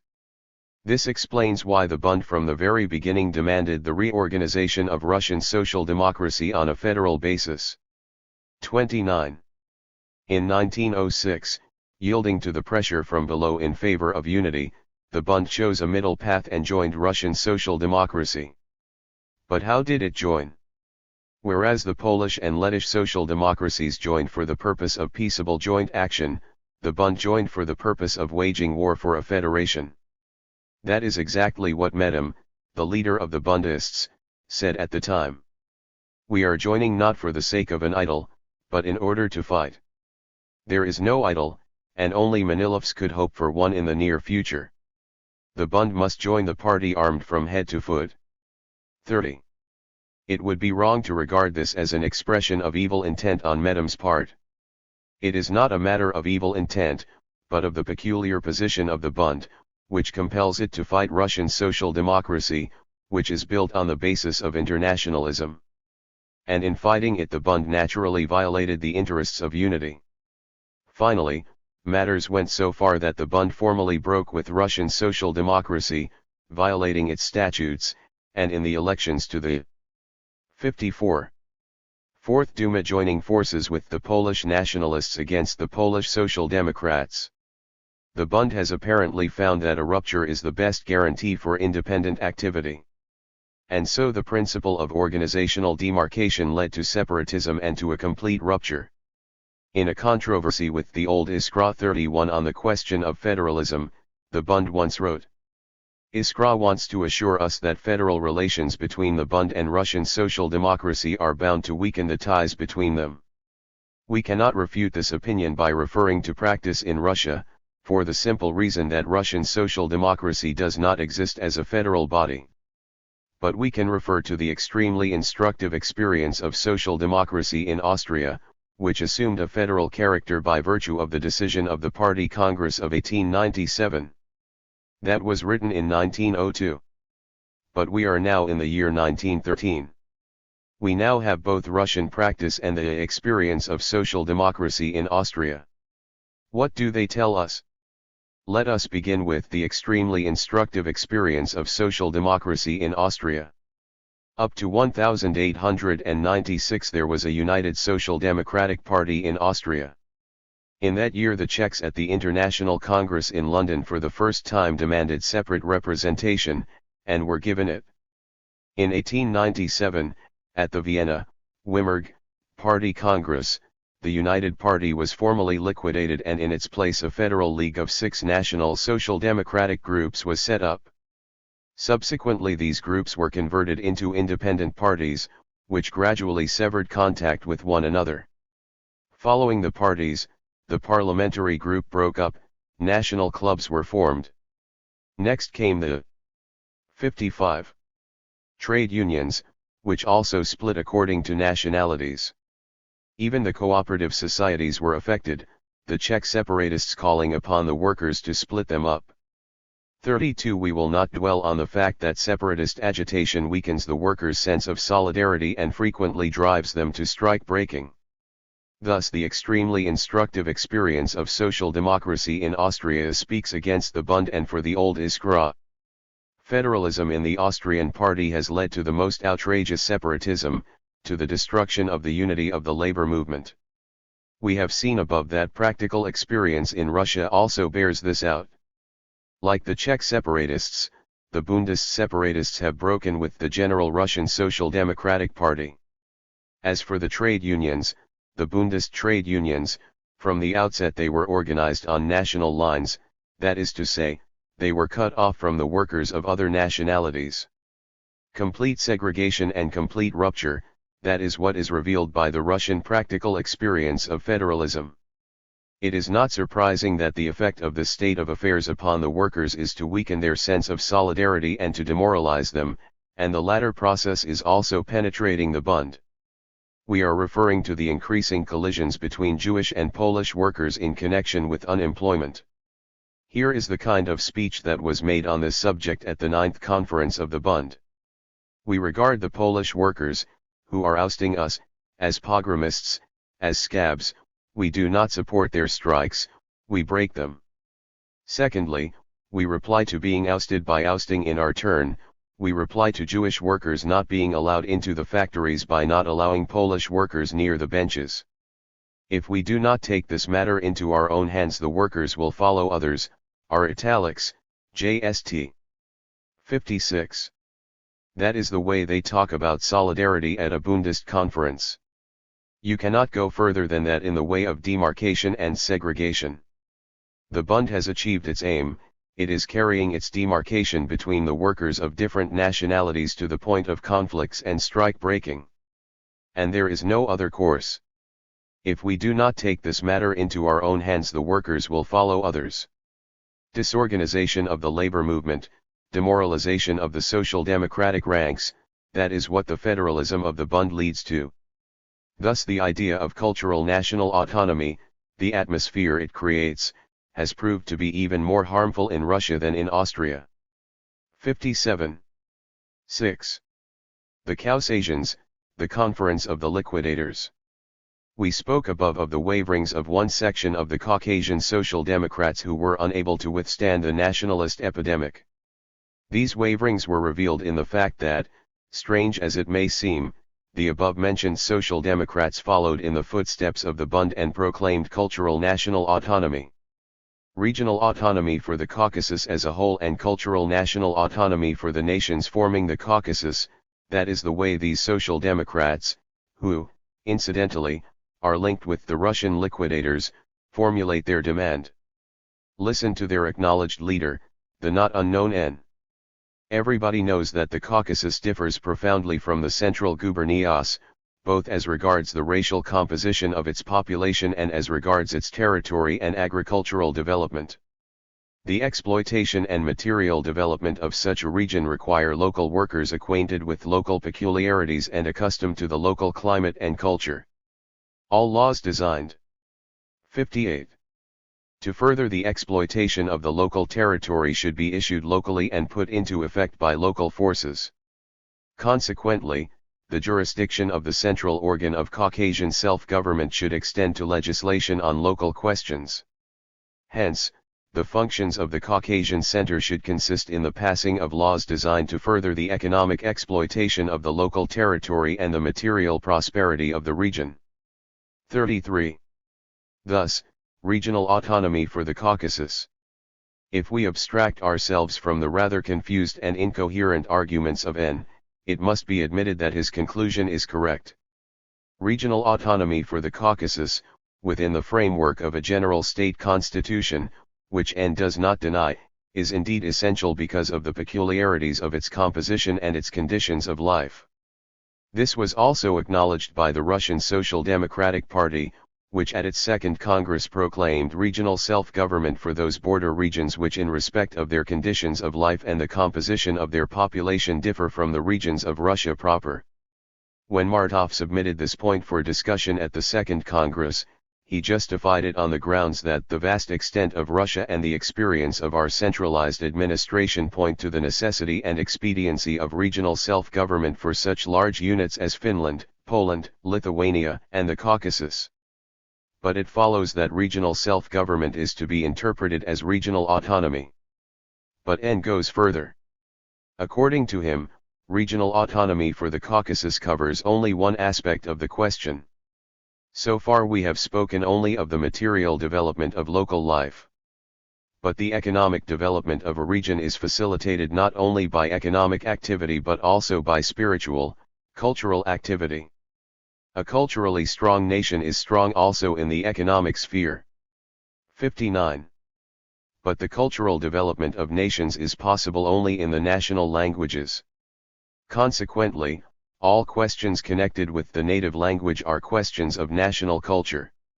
Such are the questions of education, the judicature, the church, literature, art, science, the theater, etc. If the material development of a region unites nations, matters of national culture disunite them and place each in a separate sphere. Activities of the former kind are associated with a definite territory. This is not the case with matters of national culture.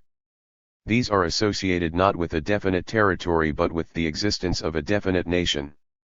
The fate of the Georgian language interests a Georgian, no matter where he lives. It would be a sign of profound ignorance to say that Georgian culture concerns only the Georgians who live in Georgia. Take, for instance, the Armenian Church.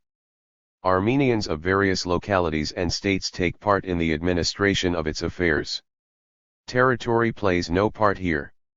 Or, for instance, the creation of a Georgian museum interests not only the Georgians of Tiflis, but also the Georgians of Baku, Kutaisi, St. Petersburg, etc. Hence, the administration and control of all affairs of national culture must be left to the nations concerned. We proclaim in favor of cultural national autonomy for the Caucasian nationalities. 34. In short, since culture is not territory, and territory is not culture, cultural national autonomy is required. That is all N can say in the latter's favor. We shall not stop to discuss again national cultural autonomy in general, we have already spoken of its objectionable character. We should like to point out only that, while being unsuitable in general, cultural national autonomy is also meaningless and nonsensical in relation to Caucasian conditions. And for the following reason, cultural national autonomy presumes more or less developed nationalities, with a developed culture and literature.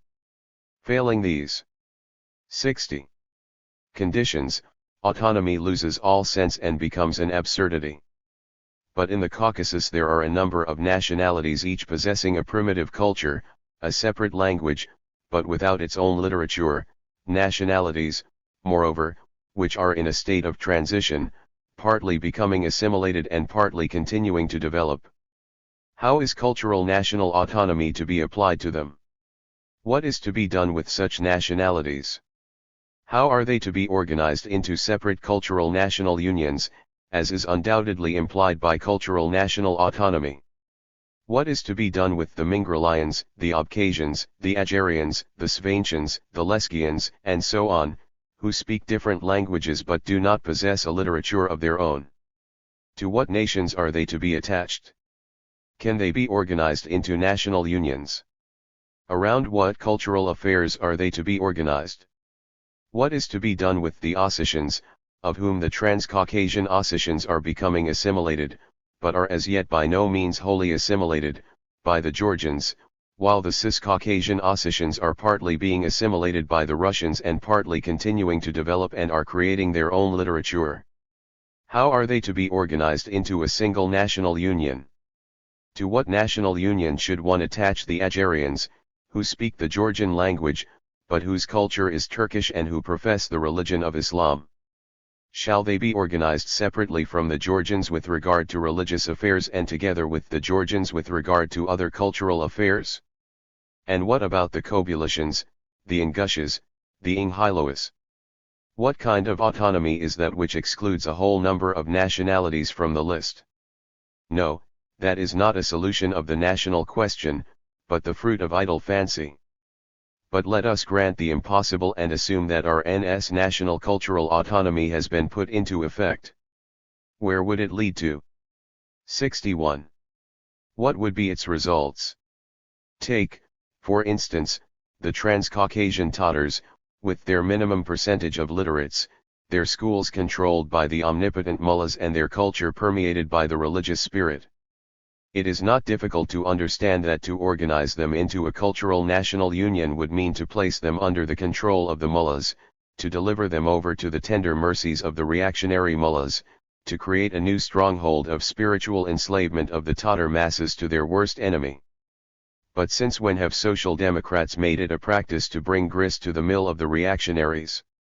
Could the Caucasian liquidators really find nothing better to proclaim than the isolation of the Transcaucasian Tatars within a cultural national union which would place the masses under the thraldom of vicious reactionaries?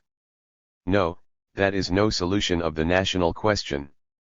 The national question in the Caucasus can be solved only by drawing the belated nations and nationalities into the common stream of a higher culture.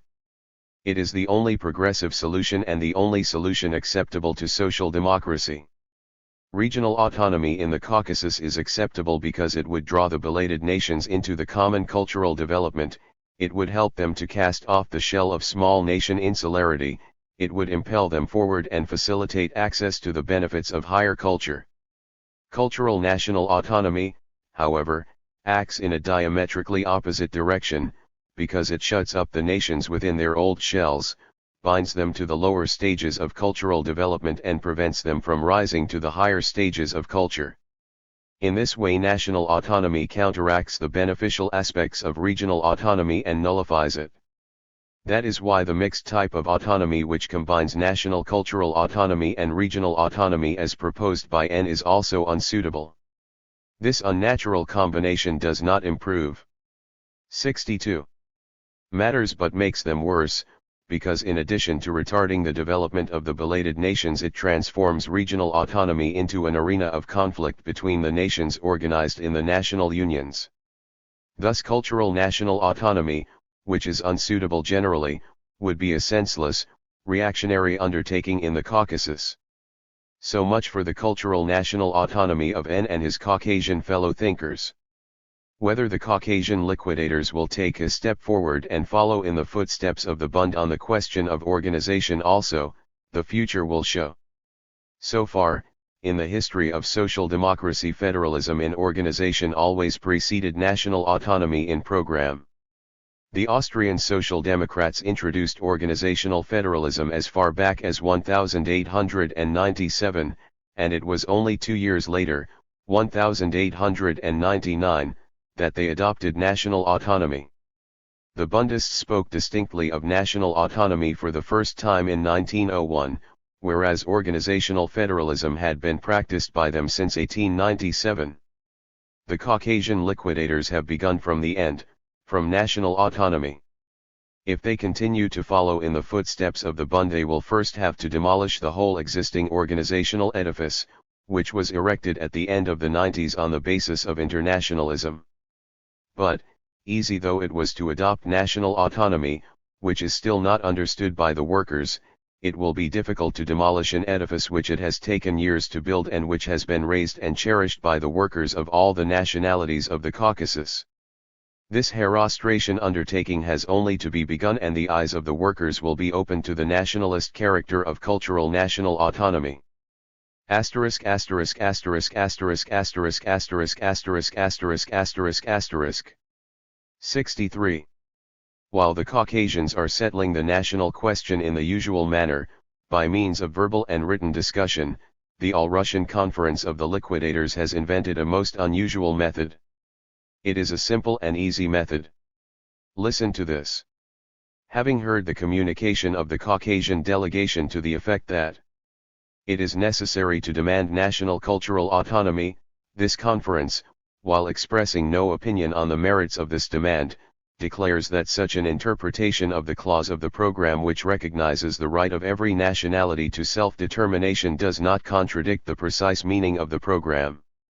Thus, first of all they express no opinion on the merits of the question, and then they declare an original method. And what does this original conference declare?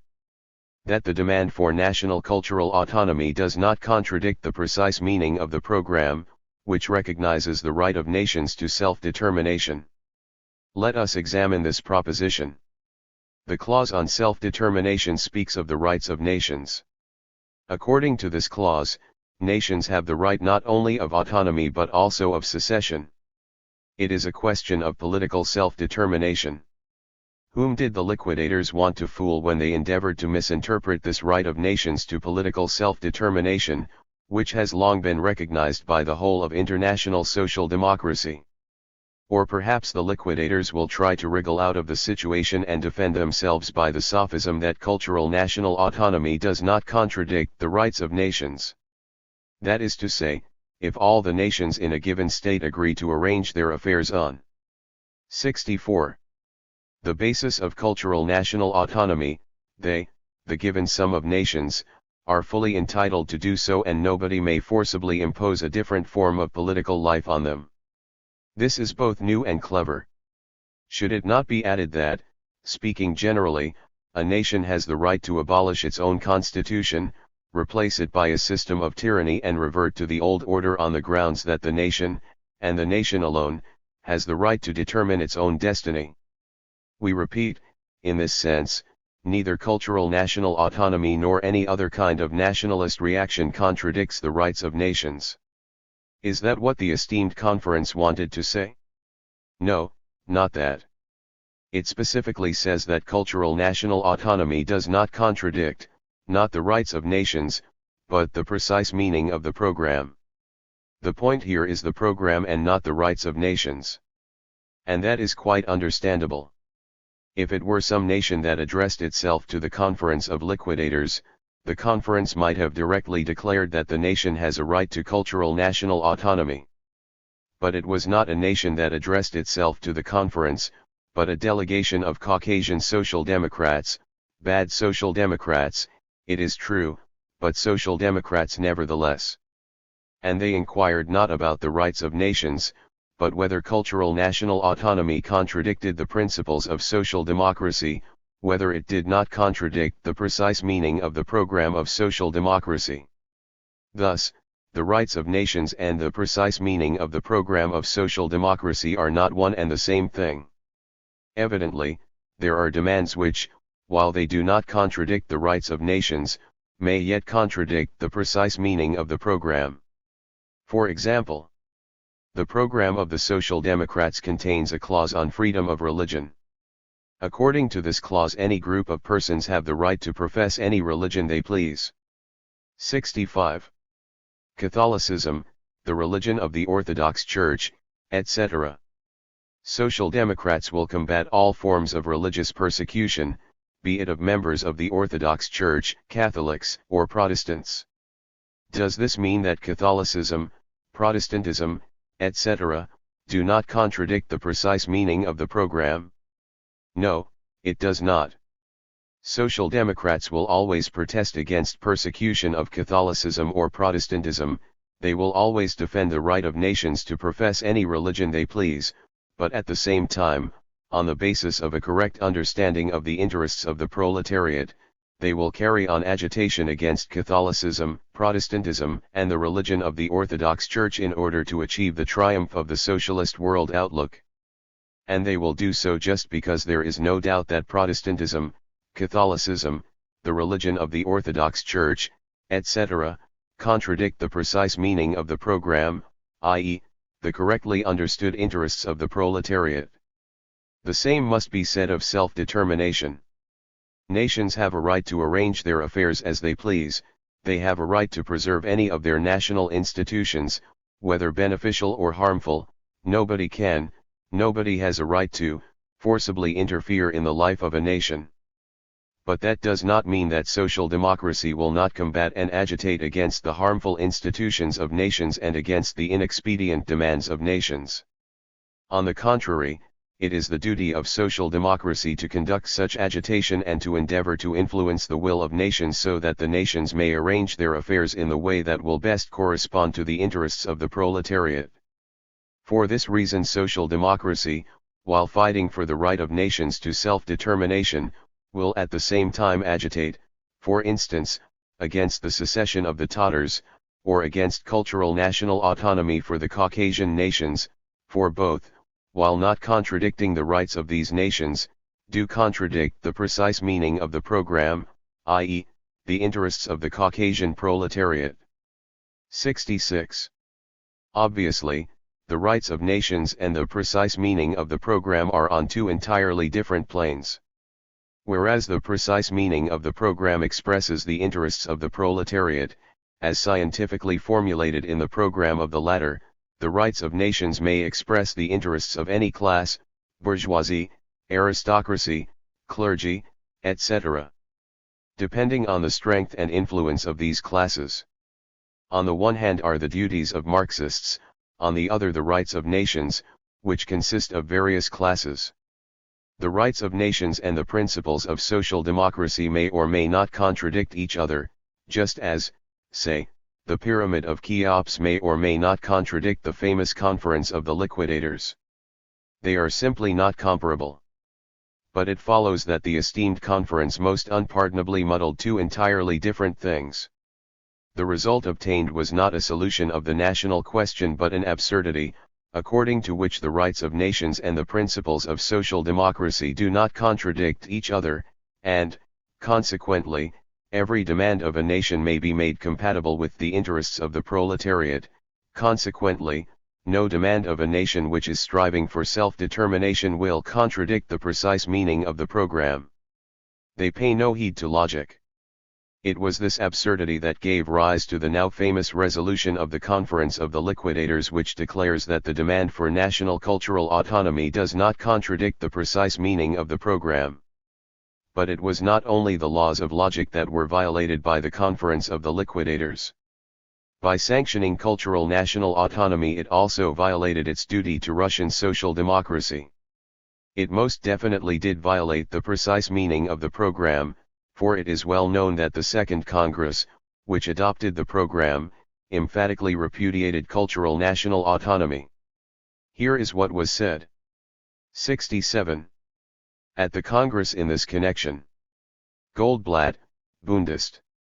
I deem it necessary that special institutions be set up to protect the freedom of cultural development of nationalities, and I therefore propose that the following words be added to 8, and the creation of institutions which will guarantee them complete freedom of cultural development.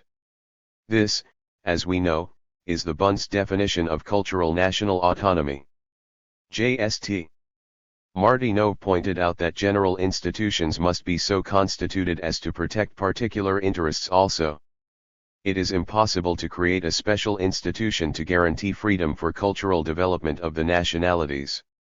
Yegorov, on the question of nationality we can adopt only negative proposals, i.e., we are opposed to all restrictions upon nationality. But we, as social democrats, are not concerned with whether any particular nationality will develop as such.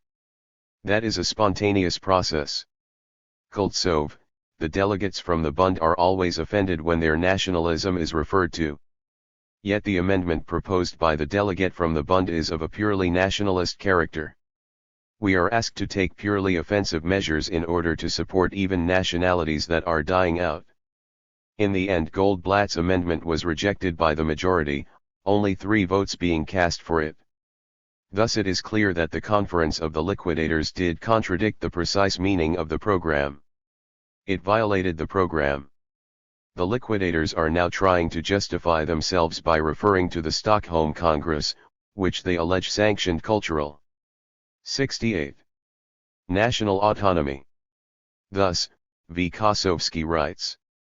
As we know, according to the agreement adopted by the Stockholm Congress, the Bund was allowed to preserve its national program, pending a decision on the national question by a General Party Congress. This Congress recorded that national cultural autonomy at any rate does not contradict the General Party program. 35. But the efforts of the liquidators are in vain. The Stockholm Congress never thought of sanctioning the program of the Bund, it merely agreed to leave the question open for the time being. The brave Kosovsky did not have enough courage to tell the whole truth. But the facts speak for themselves. Here they are. An amendment was moved by Galen. The question of the national program is left open in view of the fact that it is not being examined by the Congress. 4. 50 votes, against, 32. Voice, what does that mean, open? Chairman, when we say that the national question is left open, it means that the Bund may maintain its decision on this question until the next Congress. 36, are italics. JST. As you see, the Congress even did not examine the question of the national program of the Bund, it simply left it open, leaving the Bund itself to decide the fate of its program until the next General Congress met. In other words, the Stockholm Congress avoided the question, expressing no opinion on cultural national autonomy one way or another. The Conference of the Liquidators, however, most definitely undertakes to give an opinion on the matter, declares cultural 69. National autonomy to be acceptable, and endorses it in the name of the party program. The difference is only too evident. Thus, in spite of all its artifices, the Conference of the Liquidators did not advance the national question a single step. All it could do was to squirm before the Bund and the Caucasian national liquidators. 70. 7. The national question in Russia. It remains for us to suggest a positive solution of the national question. We take as our starting point that the question can be solved only in intimate connection with the present situation in Russia. Russia is in a transitional period, when normal, constitutional life has not yet been established and when the political crisis has not yet been settled. Days of storm and complications are ahead. And this gives rise to the movement, the present and the future movement, the aim of which is to achieve complete democratization. It is in connection with this movement that the national question must be examined. Thus the complete democratization of the country is the basis and condition for the solution of the national question. When seeking a solution of the question, we must take into account not only the situation at home but also the situation abroad. Russia is situated between Europe and Asia, between Austria and China. The growth of democracy in Asia is inevitable. The growth of imperialism in Europe is not fortuitous. In Europe, capital is 71. Beginning to feel cramped, and it is reaching out towards foreign countries in search of new markets, cheap labor, and new fields of investment. But this leads to external complications and to war. No one can assert that the Balkan War 37 is the end and not the beginning of the complications. It is quite possible, therefore, that a combination of internal and external conditions may arise in which one or another nationality in Russia may find it necessary to raise and settle the question of its independence. And, of course, it is not for Marxists to create obstacles in such cases. But it follows that Russian Marxists cannot dispense with the right of nations to self-determination. Thus, the right of self-determination is an essential element in the solution of the national question. Further, What must be our attitude towards nations which for one reason or another will prefer to remain within the framework of the whole? We have seen that cultural national autonomy is unsuitable. Firstly, it is artificial and impracticable, for it proposes artificially to draw into a single nation people whom the march of events, real events, is disuniting and dispersing to every corner of the country. Secondly, it stimulates nationalism, because it leads to the viewpoint in favor of the demarcation of people according to national curie, the organization of nations, the preservation and cultivation of national peculiarities, all of which are entirely incompatible with social democracy. It is not fortuitous that the Moravian separatists in the Reichsrat, having severed themselves from the German Social Democratic deputies, have united with the Moravian bourgeois deputies to form a single, so to speak, Moravian Kolo. Nor is it fortuitous that the separatists of the Bund have got themselves involved in nationalism by acclaiming the Sabbath and Yiddish. There are no Bundist deputies yet in the Duma, but in the Bund area there is a clerical reactionary Jewish community, in the controlling institutions of which the 72 Bund is arranging, for a beginning, a get-together of the Jewish workers and bourgeois. Such is the logic of cultural national autonomy. Thus, national autonomy does not solve the problem. What, then, is the way out? The only correct solution is regional autonomy, autonomy for such crystallized units as Poland, Lithuania, the Ukraine, the Caucasus, etc. The advantage of regional autonomy consists, first of all, in the fact that it does not deal with a fiction bereft of territory, but with a definite population inhabiting a definite territory.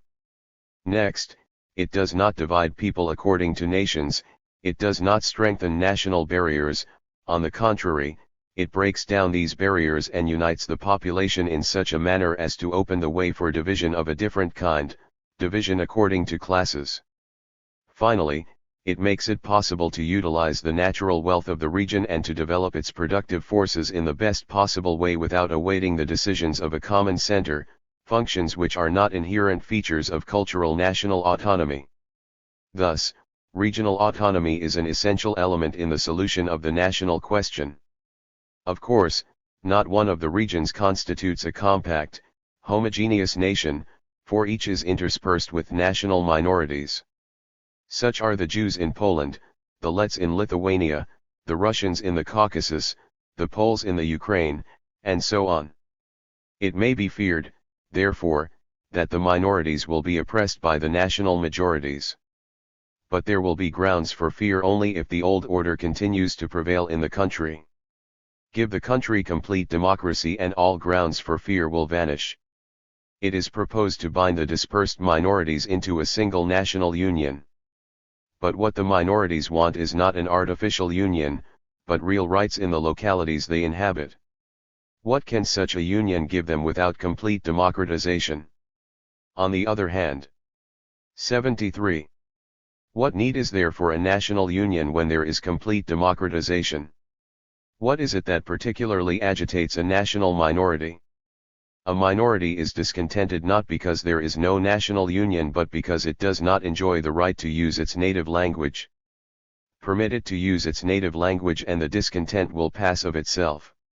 A minority is discontented not because there is no artificial union but because it does not possess its own schools. Give it its own schools and all grounds for discontent will disappear.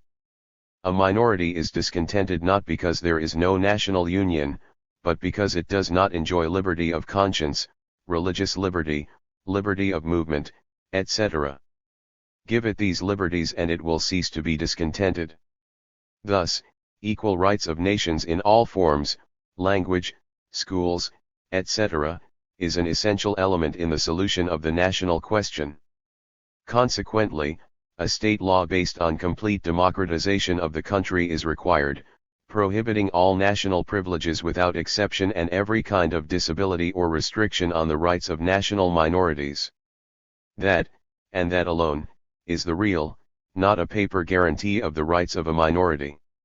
One may or may not dispute the existence of a logical connection between organizational federalism and cultural national autonomy. But one cannot dispute the fact that the latter creates an atmosphere favoring unlimited federalism, developing into complete rupture, into separatism. If the Czechs in Austria and the Bundists in Russia began with autonomy, passed to federation and ended in separatism, there can be no doubt that an important part in this was played by the nationalist atmosphere that is naturally generated by cultural national autonomy. It is not fortuitous that national autonomy and organizational federalism go hand in hand. It is quite understandable. Both demand demarcation according 74 to nationalities. Both presume organization according to nationalities. The similarity is beyond question. The only difference is that in one case the population as a whole is divided, while in the other it is the social democratic workers who are divided. We know where the demarcation of workers according to nationalities leads to. The disintegration of a united workers' party, the splitting of trade unions according to nationalities, aggravation of national friction, national strike breaking, complete demoralization within the ranks of social democracy, such are the results of organizational federalism. This is eloquently borne out by the history of social democracy in Austria and the activities of the Bund in Russia. The only cure for this is organization on the basis of internationalism. To unite locally the workers of all nationalities of Russia into single, integral collective bodies, to unite these collective bodies into a single party, such is the task. It goes without saying that a party structure of this kind does not preclude, but on the contrary presumes, wide autonomy for the regions within the single integral party. The experience of the Caucasus proves the expediency of this type of organization. If the Caucasians have succeeded in overcoming the national friction between the Armenian and Tatar workers, if they have succeeded in safeguarding the population against the possibility of massacres and shooting affrays, if in Baku, that kaleidoscope of national groups, national conflicts are now no longer possible, and if it has been possible to draw the workers there into the single current of a powerful movement, then the international structure of the Caucasian social democracy was not the least factor in bringing this about. The type of organization influences not only practical work. It stamps an indelible impress on the whole mental life of the worker. The worker lives the life of his organization, which stimulates his 75 intellectual growth and educates him.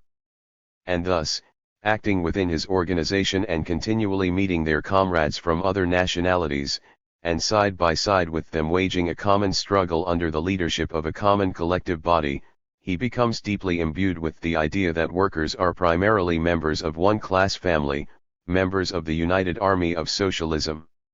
And this cannot but have a tremendous educational value for large sections of the working class. Therefore, the international type of organization serves as a school of fraternal sentiments and is a tremendous agitational factor on behalf of internationalism. But this is not the case with an organization on the basis of nationalities. When the workers are organized according to nationality, they isolate themselves within their national shells, fenced off from each other by organizational barriers. The stress is laid not on what is common to the workers but on what distinguishes them from each other. In this type of organization the worker is primarily a member of his nation, a Jew, a Pole, and so on. It is not surprising that national federalism in organization inculcates in the workers a spirit of national seclusion. Therefore, the national type of organization is a school of national narrow-mindedness and stagnation. Thus we are confronted by two fundamentally different types of organization, the type based on international solidarity and the type based on the organizational demarcation of the workers according to nationalities. Attempts to reconcile these two types have so far been vain. The compromise rules of the Austrian Social Democratic Party drawn up in Wimmerg in 1897 were left hanging in the air. The Austrian party fell to pieces and dragged the trade unions with it. Compromise proved to be not only utopian, but harmful. Strasser is right when he says that separatism achieved its first triumph at the Wimmerg Party Congress. 38. The same is true in 76. Russia. The compromise with the federalism of the Bund which took place at the Stockholm Congress ended in a complete fiasco. The Bund violated the Stockholm Compromise. Ever since the Stockholm Congress, the Bund has been an obstacle in the way of union of the workers locally in a single organization, which would include workers of all nationalities. And the Bund has obstinately persisted in its separatist tactics in spite of the fact that in 1907 and in 1908 Russian social democracy repeatedly demanded that unity should at last be established from below among the workers of all nationalities. 39 The Bund, which began with organizational national autonomy, in fact passed to federalism, only to end in complete rupture, separatism. And by breaking with the Russian Social Democratic Party it caused disharmony and disorganization in the ranks of the latter. Let us recall the Jagiello affair, 40 for instance. The path of compromise must therefore be discarded as utopian and harmful. One thing or the other, either the federalism of the Bund, in which case the Russian Social Democratic Party must reform itself on a basis of demarcation of the workers according to nationalities, or an international type of organization, in which case the Bund must reform itself on a basis of territorial autonomy after the pattern of the Caucasian, Lettish, and Polish social democracies, and thus make possible the direct union of the Jewish workers with the workers of the other nationalities of Russia. There is no middle course, principles triumph, they do not compromise. Thus, the principle of international solidarity of the workers is an essential element in the solution of the national question. K. Stalin. Vienna, January 1913. 41.